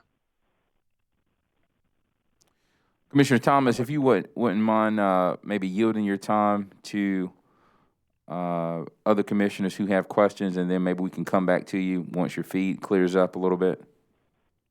Sounds good. Yes. All right. Other commissioners. Commissioner Caston. Thank you, Chairman Williams. Good morning, Mr. Blevins, and thank you for your testimony. Good morning. On page 10 of your direct testimony,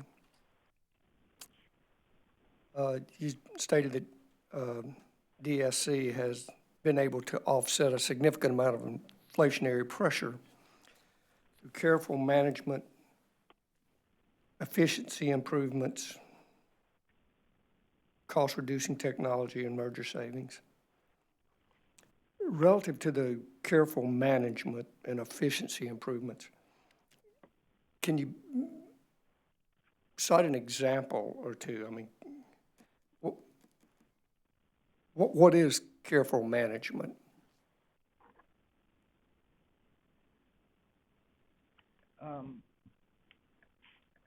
And I'm gonna, I have, Commissioner, I arrived here with the close of the merger. So I have I worked 26 years in electric distribution, 5 years at CIO, in the Virginia territory, and then here. So when I come to, I have a perspective of, a comparative perspective, for Dominion Energy, South Carolina, that's, in some ways helpful to me, in some ways not. But I think in this case it is helpful. When I think about careful management and the parts of the company that really hasn't made the headlines in the last 8 or 10 years, right? The group that's out there making sure that we provide safe, reliable service every day. They are thrifty. I would say they're not cheap, but they operate the business in a thrifty manner. And careful management is a leadership instinct to make sure that they are not spending money unnecessarily on things that they don't need. And it really stands out to me in my history in terms of being different, in terms of something they do every day to try to minimize cost on customers. What, specifically, if you can, like on the efficiency improvements, what one or two key efficiency improvements that were tangible, measurable, that come to mind? All right. Well, let's just pick let's pick something that's very relevant to the conversations we had last night. And we have been very focused on reducing the amount of effort to provide service to customers in our call centers. So we have a mobile app, we have web applications, we have now if you call and there's potential for a significant wait time, we have the ability to call you back. There's a lot more self-service channels. So the payoff for that is customers spend less time on the phone with us, and we have to have less infrastructure to serve those customers. That's a good example of an efficiency. One that's maybe not as historically relevant, but is very currently relevant, is the AMI project, the Advanced Metering Infrastructure. Meters been built in South Carolina, installed in South Carolina, and will allow us to provide a lot of functionality, including not having to ride around and read the meters, turn them on and off. So that's just a couple of recent examples. So when you talk about efficiency improvements, there are tangible, measurable things that have allowed Dominion to not spend as much money, or to see a benefit that helps reduce costs.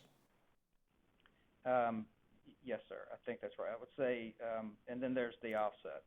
So 5 years of CIO, every year, the great thing about IT is that you can, if you don't like what you have, you wait 5 years, it all changes. So you're constantly creating efficiencies in your technology, but you end up investing all those savings in cybersecurity. So you have to, we're always looking for efficiencies because of the fact we know something's going to emerge that we're going to have to spend money on too. On page 24, your direct testimony. Well, let me back up. I think at the beginning of your direct testimony, I'd heard 700,000 customers. I think in your testimony you said 753,000 customers. Is that the same as 753,000 accounts, separate accounts? Yes, sir. It's not, if there's 2.5 people living in every house, it's a lot more people. Right. That's the counts, yes, sir. And I think there were approximately 3,500 employees. Is that closer to 3,501 or 3,599? Closer to 3,499. Okay. Just kind of the way I think about things, looking at the math, that would give you about 215 customers per employee.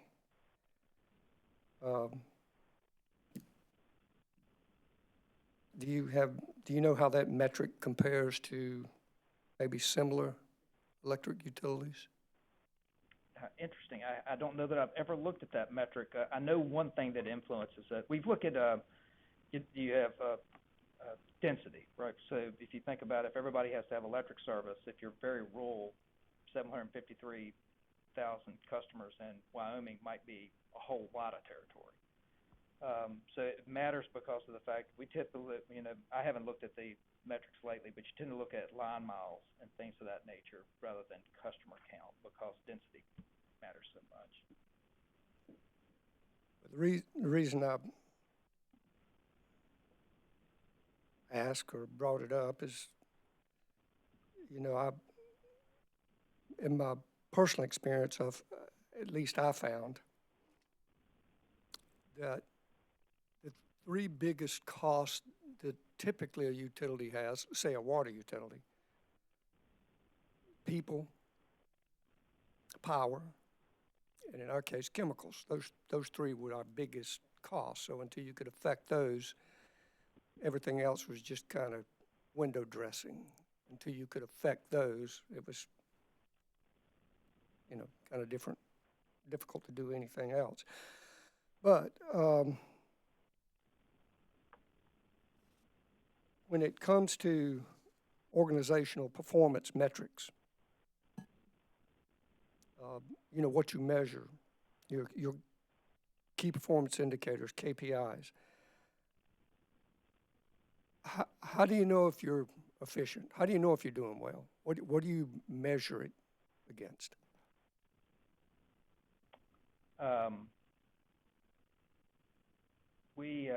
So in terms of service, it's pretty easy. It's SAIDI, System Average Interruption Duration Index, which we set a record in 2019, and this year, or in 2020, we're going to close at still less than 90 minutes, which compared to the industry is outstanding.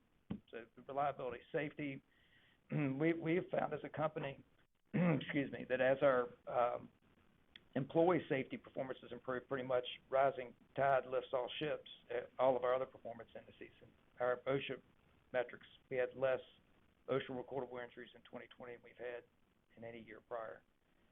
But if you go on a more aggregate basis, you can get FERC Form 1 data, you can get FERC data, and you can do a relative, without paying a consultant a bunch of money to go out and do a comparison. And as you can imagine, before I got here, I wanted to know how efficient this business was because of the fact I was coming to run it, or shortly after I got here. What I found was the distribution business and transmission business in particular were top quartile, if not top decile on cost. And that the generation business had, partially because of the fact that the assets are older.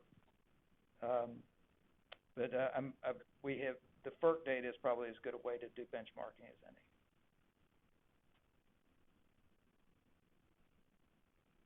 any. In your rebuttal on page 4, there was, I guess, the question was asked.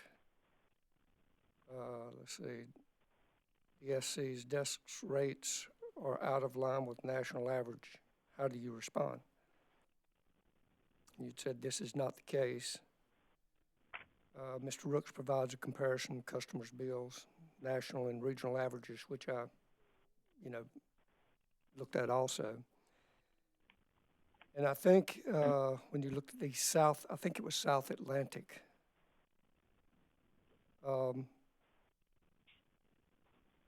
Dominion's rates were, I think, with the residential and commercial, above that South Atlantic region. And, I don't know if that's good or bad, honestly, but I, observed that. But I know she said that's not the case. I don't know if that's not the case or not. But they were higher than the South Atlantic region. So is it the case or not the case? The South Atlantic region is among, the EEI puts out, Edison Electric Institute puts out a report, basically, rates. This is not hard to basically get the information to kind of compare them. But the rates in the Southeast or South Atlantic are are pretty low compared to other areas of the country, particularly the Northeast, as you would imagine. But I'm trying to find the exact word that I had in there. It's on, I think, page 4 of 8 on your rebuttal, if that's what you're referring to. Oh, I'm looking at. Yes, sir. Give me just a second. About halfway down. Got it.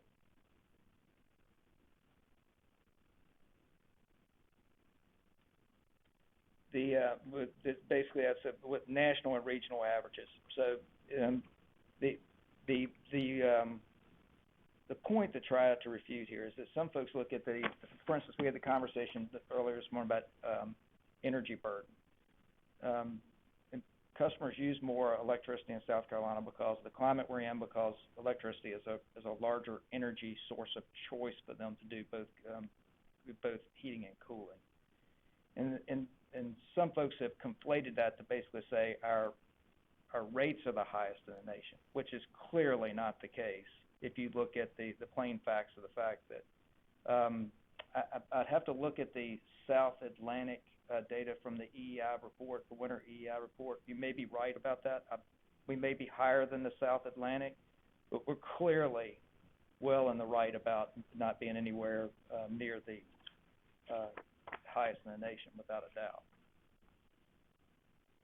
That's good news. Then how do the rates compare with the other electrical utilities in South Carolina? I'd have to look at, but the last time I looked at it, sometimes Duke, Progress of Duke Energy is a little higher than us, a little lower, but we're not particularly out of line depending upon who has a rate case going on.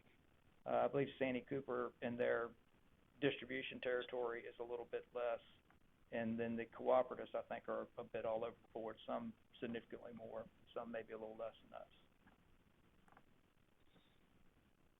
Would you agree then that the more efficient Dominion, South Carolina is, more efficient they function, whether that's using technology as a strategy or finding ways to do things better, less expensive, whatever, is good for Dominion and its customers? I wholeheartedly agree with that statement, yes. Think about it most every day.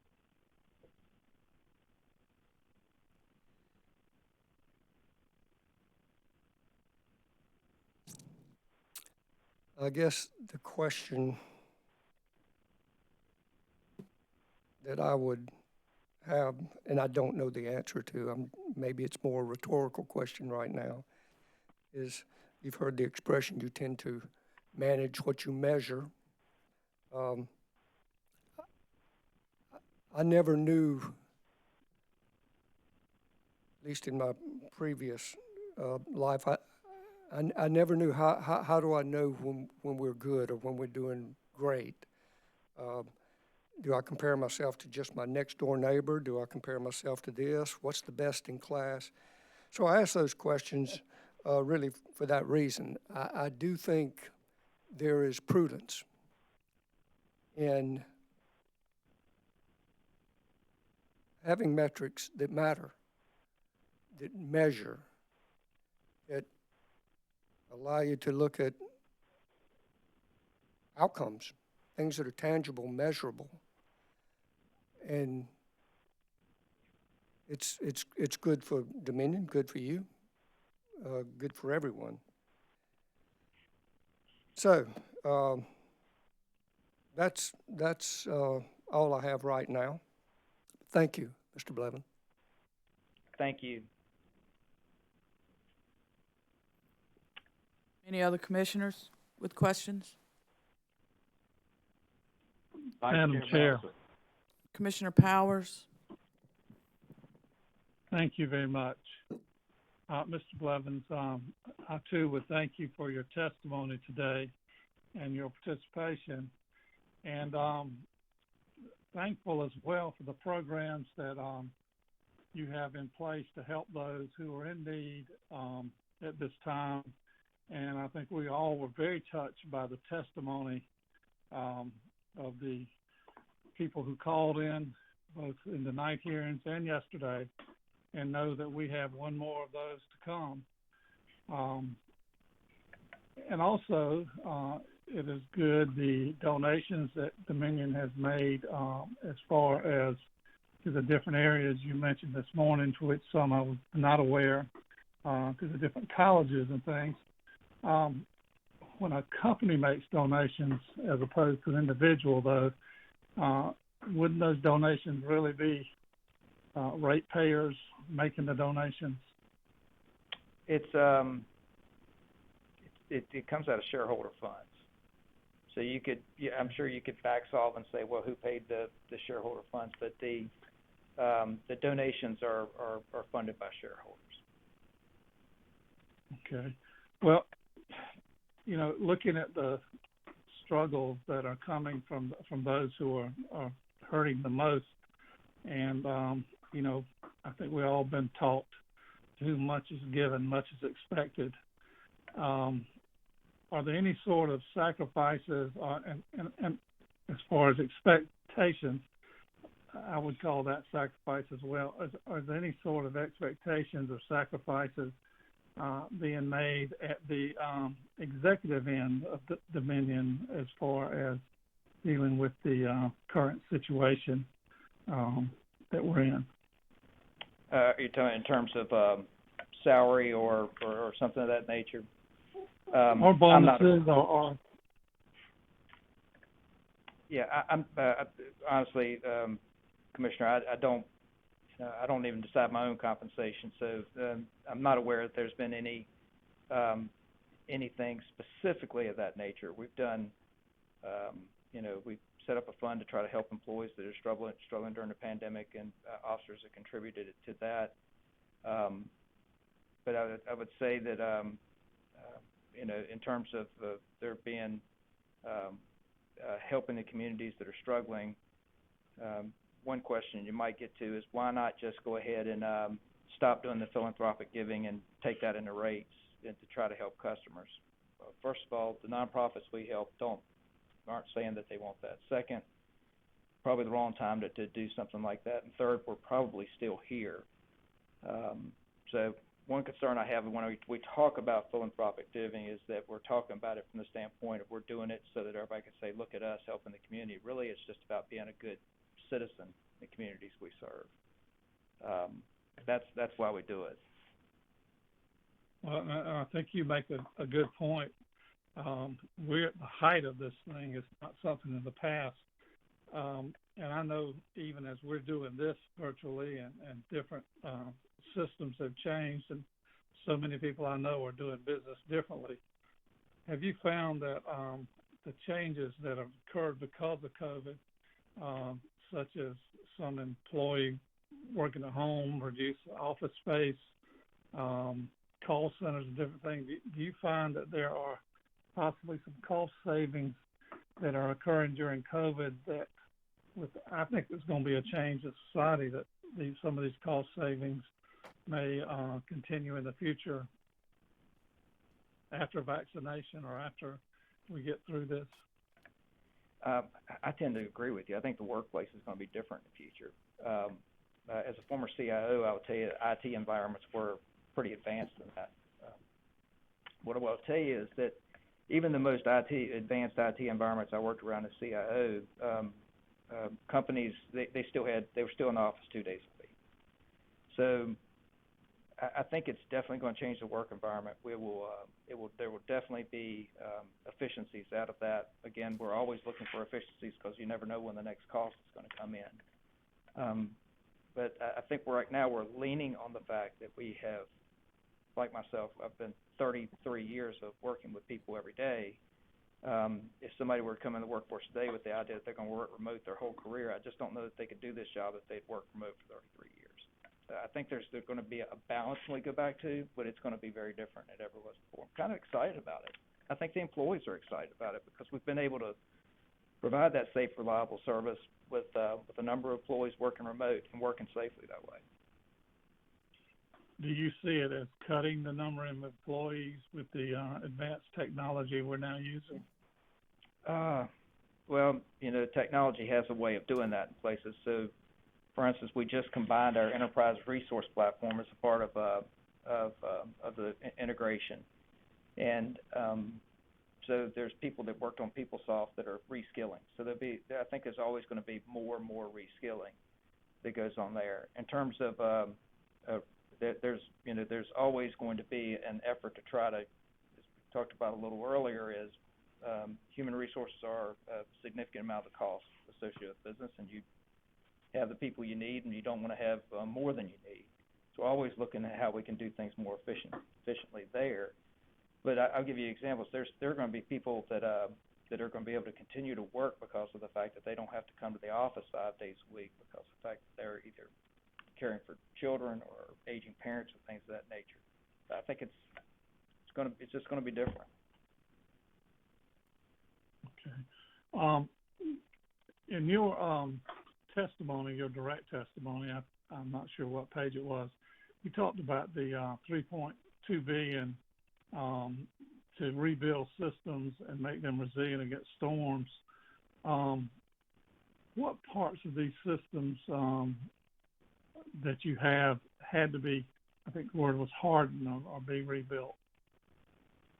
Probably the best example of that is the electric transmission system, the amount of work that's gone into the electric transmission system to make it more resilient. But that also goes all the way down at every voltage. So if you think about you go from your 4 kV primary voltage systems up to 23 kV on your distribution, and then 46 to 230. There's if you look at the steel towers, those towers are our defense against a hurricane and mass outages. I ran the Storm Center in Virginia for a number of years, and I've been through Dorian and a number of storms here now, tornadoes. This system performs extremely well during extreme events, and I attribute that first to the resiliency, the structural resiliency of the electric transmission grid, and then the investments that have been made all the way down to poles on the distribution. And it doesn't hurt when you're adding 80,000 new customers. A lot of stuff has to get rebuilt just to make sure that you're responding to that as well, so you end up with some new facilities there as well. With new customers, there's more and more of the building being done underground in neighborhoods, or it is. If you were going to design a system today, you wouldn't build what we have. But we've got 100 years of history. But we'd build a lot more of what we have than what I've seen in some other areas. But a lot of the underground stuff that was put in when I first came to work, it wasn't good, and it failed pretty quickly. But over the years, the quality of high voltage underground has gotten significantly better, such a way that your subdivision stuff, a lot of that. Ideally, the best distribution system is your load carrying components are overhead and everything else is underground. And we're not terribly far from that now. Are there parts of the system that suffered from reliability issues due to storms? Maybe the best way to answer that is there's always an analysis you do on worst performing circuits as a metric, and to make sure that you're focusing your reliability money on worst performing circuits or customers with the worst service, and that's a cyclical, always going through that type of thing. If I had areas that I'm concerned about, really I worry about those areas along the coast, whether it be from rising sea levels, just because of the fact that they're subjected to such strong winds, which I know we get crossed up with our customers sometimes about tree trimming, which is why we're really serious about that. Undergrounding and saltwater has some problems, as you can imagine. But the area, I don't know if there's a specific area I worry about, because we're always chasing the worst performing circuit. But if I had to think about the long-term challenge in terms of reliability for South Carolina, it's probably right along the coast. Okay. Thank you very much. Thank you. Thank you, Commissioner Powers. We're going to go back to Commissioner Thomas so he can finish his list of questions. Commissioner Thomas? Thank you. Can you hear me now? Yes, sir. Loud and clear. Please proceed. All right. Very good. sorry we got interrupted there. Probably the whole train of thought is just kind of jumbled a little bit at this point. I know it is for me. But basically, I guess the point of my question was, we have seen a lot of interest by the senators and the governor, and you know, those types of factors weigh into the regulatory environment, which again ties back to the rating agencies. And so I guess my question is, if we are willing to, would the company be willing to revisit the whole question of, is this the right time to file this rate case, or can it be postponed? And do you have the authority to do that? Just is your position with the company, aside from the legal questions which you and I can't answer? Perhaps revisiting that decision could pay bigger dividends long term than the costs of postponing. I'm just asking if you would consider that, if the company would consider that, and it's my thought. Thank you. You want me to respond to that? Would we consider it? Please. We have considered it, and we've heard all the stakeholders you've talked about. We recognize their perspective on it. Do I have the authority? I don't. Way our company operates is we don't make decisions unilaterally, and that kind of protects us from making bad decisions. So no, I can't right here say whether yes we will or that we would agree to delay. Here's another reason I haven't discussed why I don't think a delay makes a good decision. I don't know that any of those pressures you just talked about are any different 6 months from now. It's not like somebody's going to look up and suddenly say, oh yeah, now that it's 6 months from now, we suddenly think it's a good idea for Dominion Energy to file for a rate increase. So recognizing we have this opportunity to, we looked at it and said, how do we maintain and preserve investor confidence in Dominion Energy and in South Carolina, which the investor community is watching this decision. It's not significant in terms of the overall size of our company, but they're watching. Continue the business in South Carolina, but protect customers against the effects of a rate increase. That's where we are with it. We think it's the right decision to proceed with this and continue business. Okay. Thank you. That's all I have. Thank you. Any other commissioner questions? Chairman Williams? I heard Commissioner Urban and Commissioner Williams. Commissioner Urban, would you allow Commissioner Williams to go first? Yes, sir. Commissioner, thank you, sir. Commissioner Williams? Thank you to both of you. It's good to meet you, Mr. Blevins, and it's very clear your care and concern for the impact of Dominion on your customers, and I thank you for your testimony. In your rebuttal, you talked about a number of people taking up on the offer of assistance that Dominion offered the night at the time of the night hearings that were scheduled and occurred in November. I wondered if you knew how many were able to be satisfied through that process? I do not, but I can assure you, Witness Freeman, who will follow me, will know precisely. She's outstanding that way. Okay, I'll be asking her then. Thank you. And then, just to follow up on Commissioner Thomas's question, you talked about the company having looked at the impact of delay, and what my notes say that you shared that it would be worse if there was a delay. Could you add any more to that to explain what worse would mean? If we so let's think about the timeline here. We have a 2019 test year, and that's a really good test year because of the fact that it was It gave us an opportunity to work really hard to make sure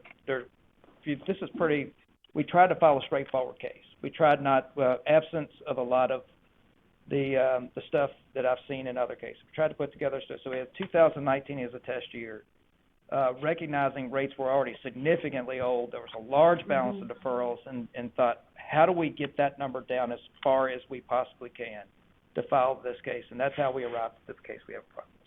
So let's just say you delay. If you get to middle of 2021, how relevant at this point is a case that was put together on a test year of 2019? It starts to get stale at some point in time. And then you run the risk of, well, we've continued to invest since that period of time. So you end up with that whole thing. So that's the problem with the delay. The withdrawal, then you're starting all over. And then we're arguing over of a test year during a pandemic, which we don't have to do with 2019. So there's problems really on both sides of that thinking. Thank you. I appreciate that. Thank you. No further questions. Commissioner Irvin. Thank you, Mr. Chair. Mr. Blevins, good to have you with us today. Good to be here. I wanted to ask you, just following up on the suggestion that you might want to offer the EDIT credits or as a deferment toward implementing the rate increase if one is authorized. You said that would be good for about 6 months, you think? Yes, sir. That's right. That would take us through the third quarter of 2021.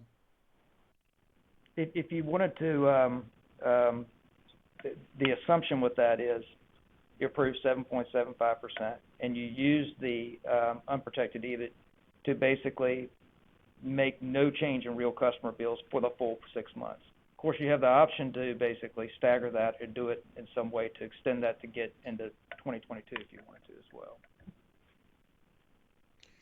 And we heard some testimony earlier about the number of disconnects during the past several months, and then prior to that time as well.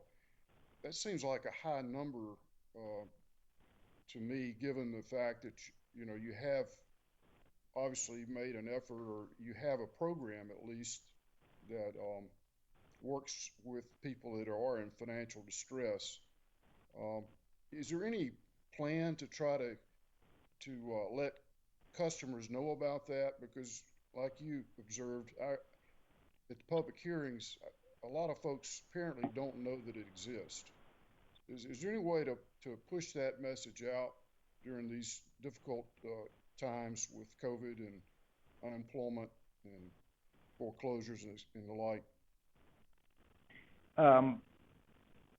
Certainly open to, we do, I would say, if you'd asked me before, 2 months ago, so how are we in terms of getting the customers that are most in need, I would have thought, okay, it'd be hard for somebody to hide from us that needs help. But clearly, we've heard in the hearings that there's still folks that we aren't getting to that need our help. So I don't have an answer, Commissioner Irvin, to what we need to do to get to customers that still need help, that aren't aware that we're out here to help them. But I will agree that is the right problem statement. How do we get to all customers that we assist before they are exposed to being turned off? Regarding the disconnect. Yes, sir. And I appreciate you sharing my concern. What about a mail insert, a bill insert, focusing on that opportunity for customers who are in dire need, or a public service announcement? Maybe a public service. I believe Christina Freeman's going to tell us, the witness Freeman that's going to follow me. She's going to tell us that a lot of that stuff's been done. But I think what we also heard from customers is some people, for instance, they found out about how to testify at the hearings through the bill insert. When some folks are more sensitive to what's in the bill. So I think it's going to have to be maybe more broad to cover the the full spectrum of how people consume information in order to make sure that we get to everybody. But I think Witness Freeman will speak to what we have done, but I will certainly, a public service announcement, bill insert, if we haven't done enough of that, I'll be listening to her testimony, and if that ends up being a good idea, we will certainly do it. There's no question we need to try to get to these folks. I think we need to, because based on our experience with the public hearings, we are hearing it more and more that people just didn't know it existed. And I commend you for creating a program, but if it's not widely known that it exists, then we're not really reaching the people that need to be reached. So I hesitate to ask for a late filed exhibit. Could you ask the witness who's going to talk about that to perhaps be prepared for that question that I'll be following up with her? Who did you say would know about that? It's Witness Freeman, and so she will. The only problem with her being prepared is she's sitting next door. She's next in line. I understand. Well, we may have to ask for a late filed exhibit, but I'd like to see a plan to beef that up so that we get the word out to folks, because we're not out of the woods yet, as you know, in terms of the financial impact of this pandemic. Mr. Chairman, this is Chad Burgess on behalf of Dominion Energy, and before we get to a late filed exhibit, I would ask that we let Ms. Freeman testify. I think that she'll have a lot of information to provide to Mr. Irvin as well as the other commissioners, and she can talk about the type of marketing activities that the company does to make sure that it gets the word out that customer service assistance is available to customers. Thank you. I think that's a reasonable approach, and we'll do that. Bringing me to my next topic, and that is, did you consider the possibility of delaying any kind of disconnects for a period of time to try to help people get out of this financial morass that they find themselves in? We did, and in fact, we didn't. Maybe I can get to the story in a minute. We didn't restart disconnects when we were authorized to do so. Now, here's the problem. If you just say you just delay restarting disconnects forever, people build up these impossible balances, balances where there's no resource they can go to help them. It gets to be an extraordinarily bad problem. In the special payment plan, people put on and they spread their balances over the next 6 months. So when we restarted disconnects, we didn't restart them the same way that we did prior. So we didn't start it with disconnects of customers with the same balance. So we tripled that. Nobody got cut off for less than $300 with less than $300 of arrears. And then we went with our normal staffing. So we didn't go and try to hit everybody with an arrear in every cycle over $300. And what we've seen over that time is that the customer arrears have come down, which has been good. But we had a lot of conversation about that balance between the need to restart disconnects and the desire not to, recognizing there was trouble on both sides of that. Well, I appreciate you giving us that background, and I hope that you'll continue to look very closely at ways to avoid it. And I think, if going back to our earlier point, if we can get the word out on the payment plan, perhaps that will reduce further the number of disconnects. Would you agree? Absolutely. As I was talking to one of the councils earlier, there's no honor in me in late charges and disconnects. I'd be fine with not doing any of them if we can get that type of thing solved. Thank you. Final question I have for you. Are you all making any plans to try to see that all of your employees get the vaccine, or offered the vaccine when it becomes available? Because I know you have a lot of frontline workers that do contact the public. What plan do you have in place for that? Absolutely, we do. We've been working closely with the South Carolina Department of Emergency Management, and specific DHEC. We are a closed point of dispensing. We have a closed point of dispensing. I'm gonna call it a contract. That might be or agreement. And we have somebody that sits in the EMD when it's open. I think based upon my experience in emergency environments, I think South Carolina's done a really good job. We've broken our employees down to 4 groups. The fourth group is obvious, is the people working remote and can continue to work remote. The first group are employees that might have to go into customers' homes, for instance. We will want them to be the very first that get an opportunity to get the vaccine. Then people that work in control centers and work in the field, like our linemen. And then you have folks that maybe can work remote or work in the office, but might have to work a storm restoration, third group 3. So we're ready. I think we're all ready for the vaccine process to start, and looking forward to getting moving on. That's great to hear. I'm glad you've got a plan in place, and I wish you well in implementing it. One thing that I've observed is that utilities are good at logistics, and I want you to think out of the box just for a minute with me. We've noticed in the media that DHEC is struggling to get the vaccine distributed to the citizens of our state, and I'm just wondering, could you, as part of your charitable work, hire part-time nurses or nurse practitioners to go to the food bank lines and offer the vaccine to those folks once it's available? Or are there other ways? For example, Medical University of South Carolina is in your service territory. Could you reach out to them and see if you might be able to assist in logistical strategies to try to get it out quicker? Commissioner Irvin, those are very interesting thoughts. You know, we helped with DHEC early on with some logistics. That when they started the free testing clinics, making sure we had some supplies we could get them. We just furnished some supplies. But those are really interesting thoughts. I will share that with the incident commander of our emergency operations center and make sure that, because you're right, we do, logistics is a lot of what we do, complex logistics, and if we can help and if it's good for South Carolina, we're definitely up for that. Well, I think you really are good at it, and I've observed that not only you, but Duke Energy does an excellent job in your response times. And obviously, for whatever reason, we weren't ready.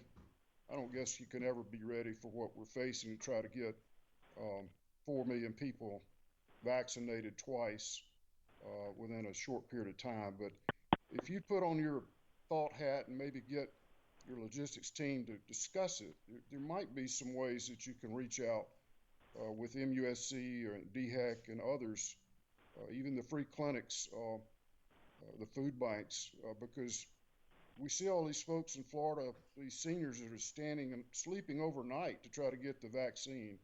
We don't want that to happen in South Carolina if we can avoid it. So if you could help us in that regard, it would be greatly appreciated. Thank you for the idea and advice, sir. Mr. Chairman, those are all the questions I have. Thank you, sir. Okay, sounds good. Let me do this. Let me check with my court reporter. Ma'am, do you need to take a break? It's okay. Let's take a break. Let's take a 10-minute break. We'll be back at 11:35. Make it 11:36.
All right, ladies and gentlemen, we're back on the record. We're going to continue with commissioner questions. Commissioner Caston. Oh, I'm sorry. We need to do a roll call. Boy, this virtual life is tough. I am present. Commissioner Williams. Present virtually. Vice Chair Belzer. Present in the hearing room. Commissioner Caston. Present in the hearing room. Commissioner Irvin. Present virtually. Commissioner Thomas. Present virtually. Commissioner Powers. Present virtually. And Chairman Williams is present here in the hearing room. Commissioner Caston. Thank you, Chairman Williams. Mr. Blevins, you still there? Sir. Yes, sir. Couple of follow-up questions, if you don't mind. I know you did not develop these numbers that Attorney Mixon went over. I think the dollar value of late fees and the disconnection for non-payment. But as I recall, and I think I understood, that those were over a 3-year period. Is that what you recall? That's what I recall her saying, yes. And I think, if that's correct, and if I did the math correct, 16.8% of the 753,000 customers, if I divide that by 3, about 5.6% cut off per year on average. I think that math's correct. I'm not sure. I'm sure there's some folks out there a lot smarter than me that can look at that. But assuming that is the case, does that sound about right? Do you know how that compares with other comparable utilities, electric utilities? So 5%. Let me do the math in my head here. So 5%. Let's just say, assuming that that's right, 5 out of 753,000.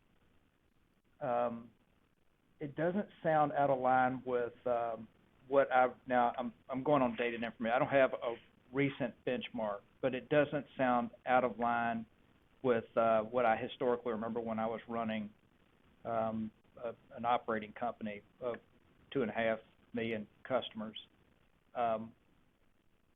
It was what we found though is, and this is another one of those things that's just tragic, just like what we talked about last night. We heard last night. It's the same customers. It's not like it's a different 5%. It's often the same people that just cycle in and out of it. So if it's linear, then it would be about a third of that number anyway, divided over a year. And right. And my experience was many were recurring cutoffs. Do you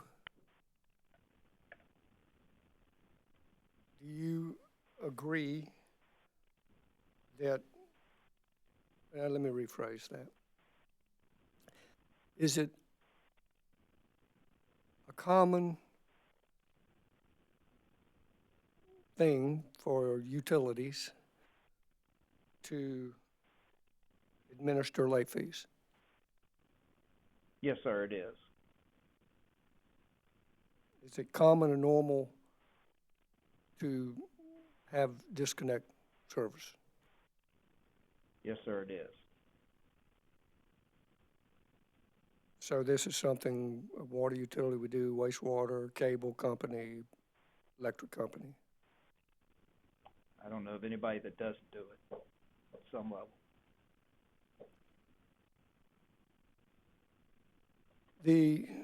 Switching gears only, the 3,500 employees, within that 3,500,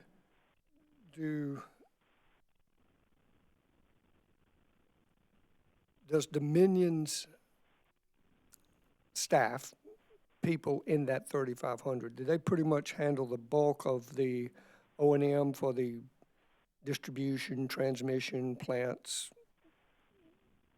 Or do you contract out that work? Just, you tell me. Great question. Resource strategy, right? So it's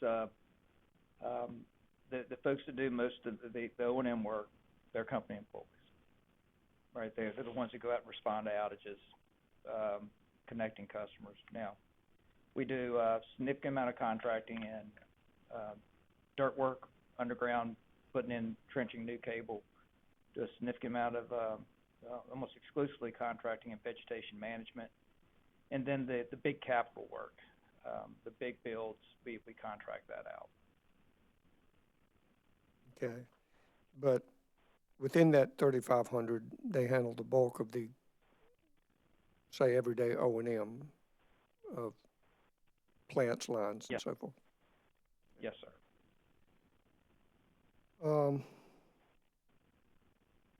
I think that's it. Thank you very much. Thank you. Any other questions for Mr. Blevins? Mr. Blevins, I have a couple questions for you, if you don't mind.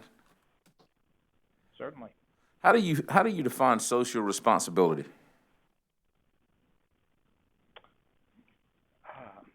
That is a great question. Well, we're getting that definition from multiple places now.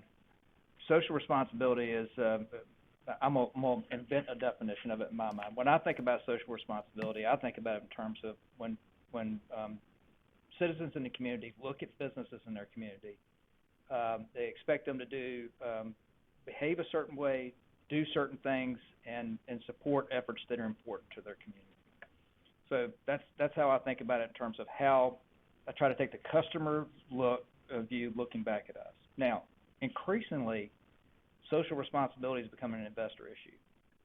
Our investors are expecting us to take on social responsibility, including the environmental piece is very clear, but they're expecting us to be good citizens in the communities as well. I'd say that's relatively new. It's certainly happened more in the latter part of my career. Probably a longer answer than you wanted, but that's how I think about it. No, that's fine. I appreciate that.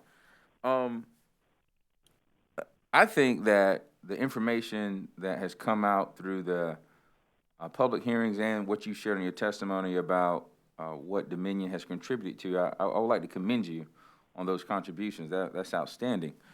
But there's some areas I'd like to discuss with you where I have a little concern. So you're familiar with that $1,000 check offer that was made during the merger, are you not? Yes, sir. Very familiar with it. Very familiar with it. And you're also, I don't know if you've been listening in to all the public hearings, but there have been several references to the offer that was made for $1,000 to the average customer, but then it just disappeared. Are you familiar with that?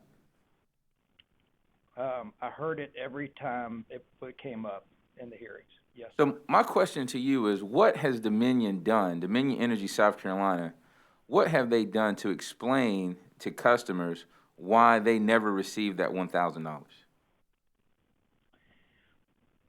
May I start out by just saying, because of the fact there's so much confusion on it, I'm sorry. To those customers that have confusion, I'm sorry about that. I'll own it. We did media. So here's what we did do. We did TV media campaigns. We did print campaigns. We did digital advertising.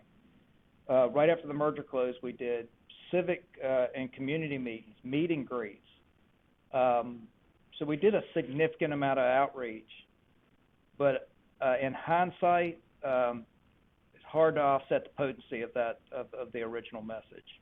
So I'll just say to the commission and to our customers that are still confused about it, I'm sorry that it's not more clear.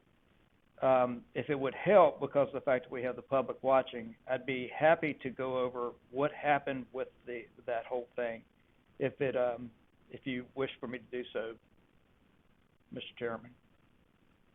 Oh, well, we may get there. I have a few more questions for you, but thank you for offering the apology, how familiar are you with the economic state of South Carolina in terms of socioeconomics? And I should say your service area. How familiar? I know you had some questions from, say, CCL Council, but how familiar are you with the economic conditions of your service area? I'm about as familiar as you can get in 2 years. I recognize that so many of my colleagues here are lifelong South Carolinians. I lean on them. I like to talk to the folks I work with a lot. So I would say I'm intellectually familiar, but I don't have the broad depth of experience that those of you that have grown up in this state, had the good fortune to grow up in this state your whole life have. Right. Okay, I appreciate that. Well, you understand that there are people in your service area that are struggling. Some struggling more than others, but either way, that light bill, as they call it, is something that a significant portion of ratepayers in your service area struggle with. Would that be fair? Crystal clear on that. Okay.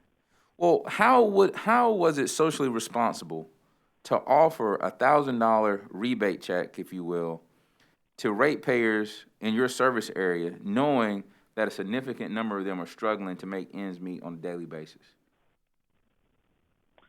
Now, I can't really explain that without getting into what happened. Are you okay with me going there? Go ahead. Okay. All right. So this goes back to pre-merger. The company made a proposal that to close the merger to the commission that included every customer getting a $1,000 check as part of that. And that ultimately was not approved, as we all know. But your question directly is a part of that, it became, and I wasn't here, but it was a media campaign associated with the $1,000 check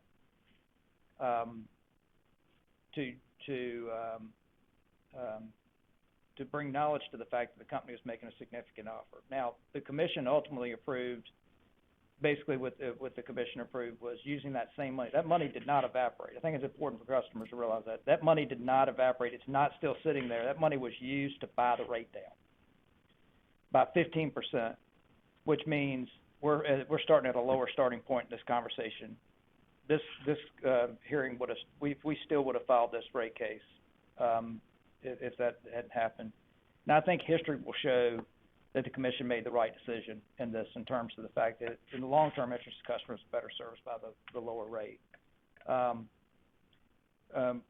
Chairman, honestly, having been here for 2 years as president of this organization, if I'd never heard about the $1,000 check in, it would be a blessing to me.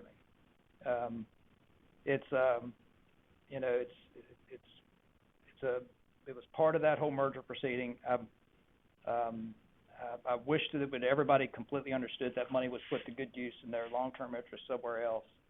And I apologize we didn't do a good job communicating it. But I've tried to lead this organization since I've been here in such a way that we have got our head down, we're acted humbly, acted with good intentions, and hopefully that's what you've seen since the merger closed. I understand, and I appreciate your answer, but it really doesn't get to the heart of my concern. Don't you agree with me that it wasn't socially responsible for Dominion to make such an offer without knowing what the commission would decide regarding the merger hearing? Considering the poverty that exists in South Carolina, because you got poverty, you got people that are extremely poor that can't pay their bills, the ones that you talk about, the same customers over and over. Then you have people who are working 2 or 3 jobs just to make the ends meet. They're literally killing themselves working to pay bills. And then you, Dominion, well-funded, well-organized, capable company, coming to South Carolina. I'm sure you investigated, researched the nature of our state, the ratepayers in the service area, the business opportunities, so forth and so on. Sophisticated entity. with all that knowledge, power, and ability, decided to commit to an ad campaign offering poor people $1,000. Help me understand how that's socially responsible. I'm not going to be able to have a good answer for you on that because. Oh, okay, that's fine. Well, tell me this. Do you agree with me that it was not socially responsible?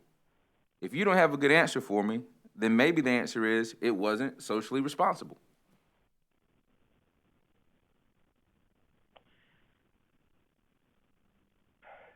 I can't say that it wasn't. All right, so let me try to answer it this way. It wasn't our finest hour.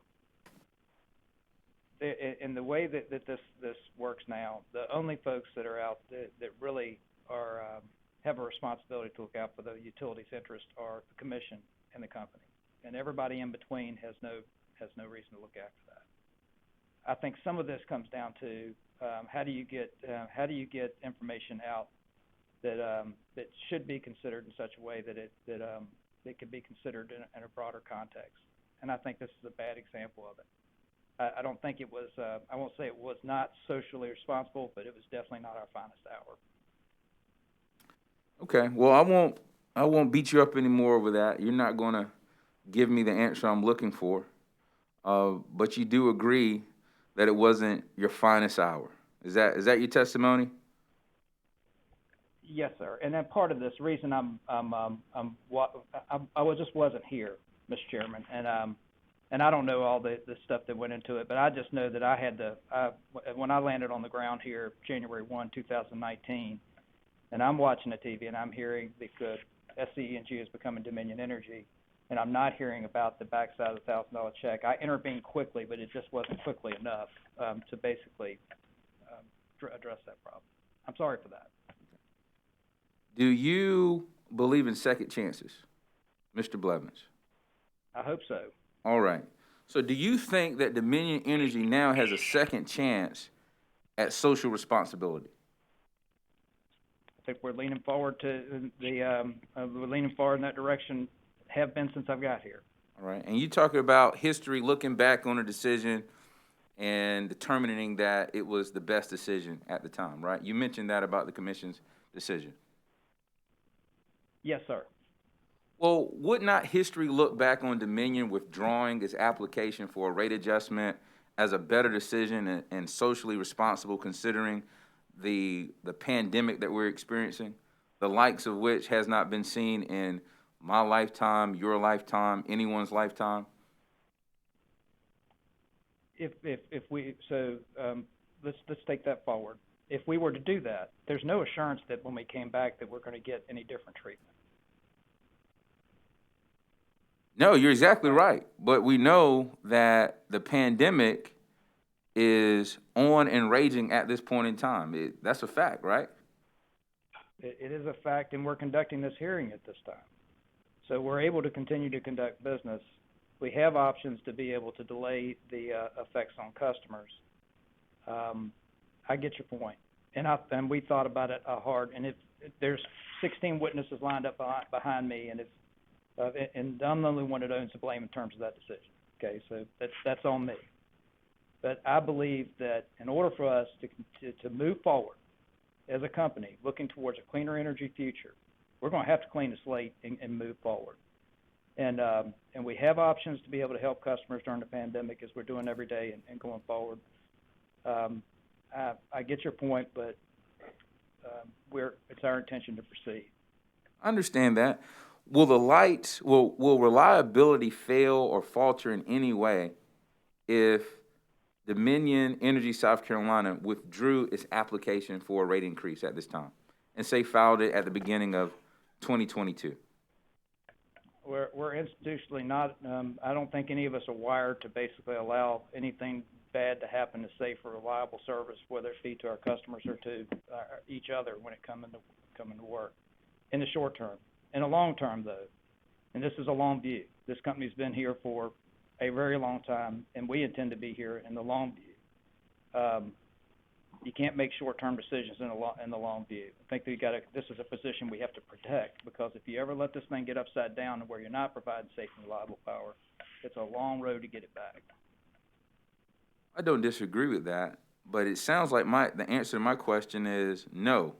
Reliability would not be impacted if Dominion Energy South Carolina withdrew its application for rate adjustment. Let's just say it this way, it would not significantly be impacted in the short term. And I'm clear in understanding your previous testimony that you could withdraw your application today. It's within your ability to withdraw your application today.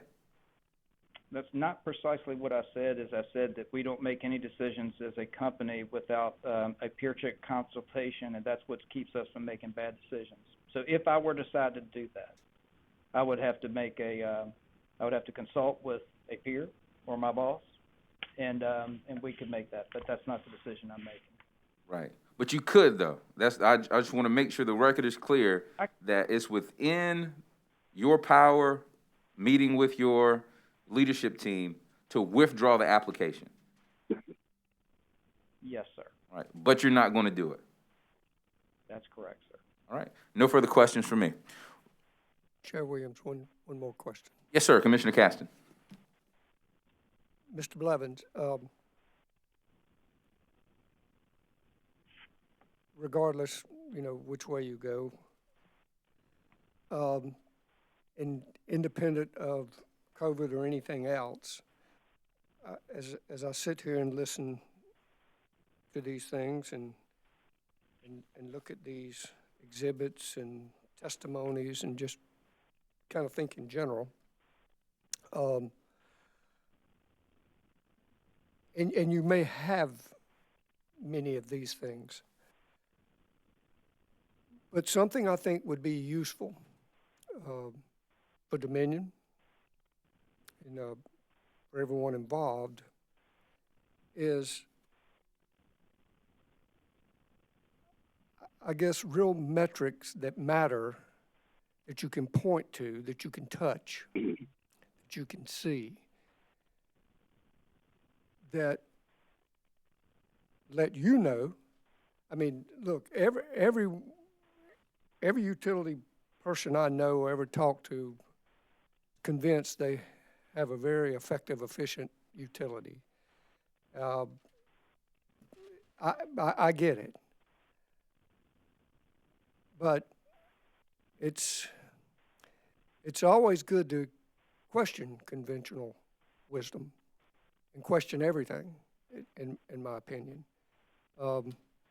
It's easy to be stuck in a fur-lined rut, not just a rut, but a fur-lined rut, that there's no reason to get out of it because it just feels so good. So what I encourage you to do, and everyone, is consider looking at or developing some, whatever you want to call them, whatever metrics, key performance indicators, whatever, that help you and help us and others to know that, yes, we are really efficient because, not just because we said so, not just because I said so, but because I have something tangible, measurable that I can show relative to either what other utilities are doing, not that they may be doing it poorly. So you have to be careful about comparing yourself to that. Anyway, that's just a thought, an opinion. Thank you, Mr. Thank you. I didn't mean to interrupt. I didn't mean, I was probably inarticulate when answering your original question about the metrics. We do have a number of metrics, and your feedback is well taken in terms about the fact that you're trying to assess whether or not we're truly efficient without kind of the operational type metrics in order to assess that. That's feedback well taken.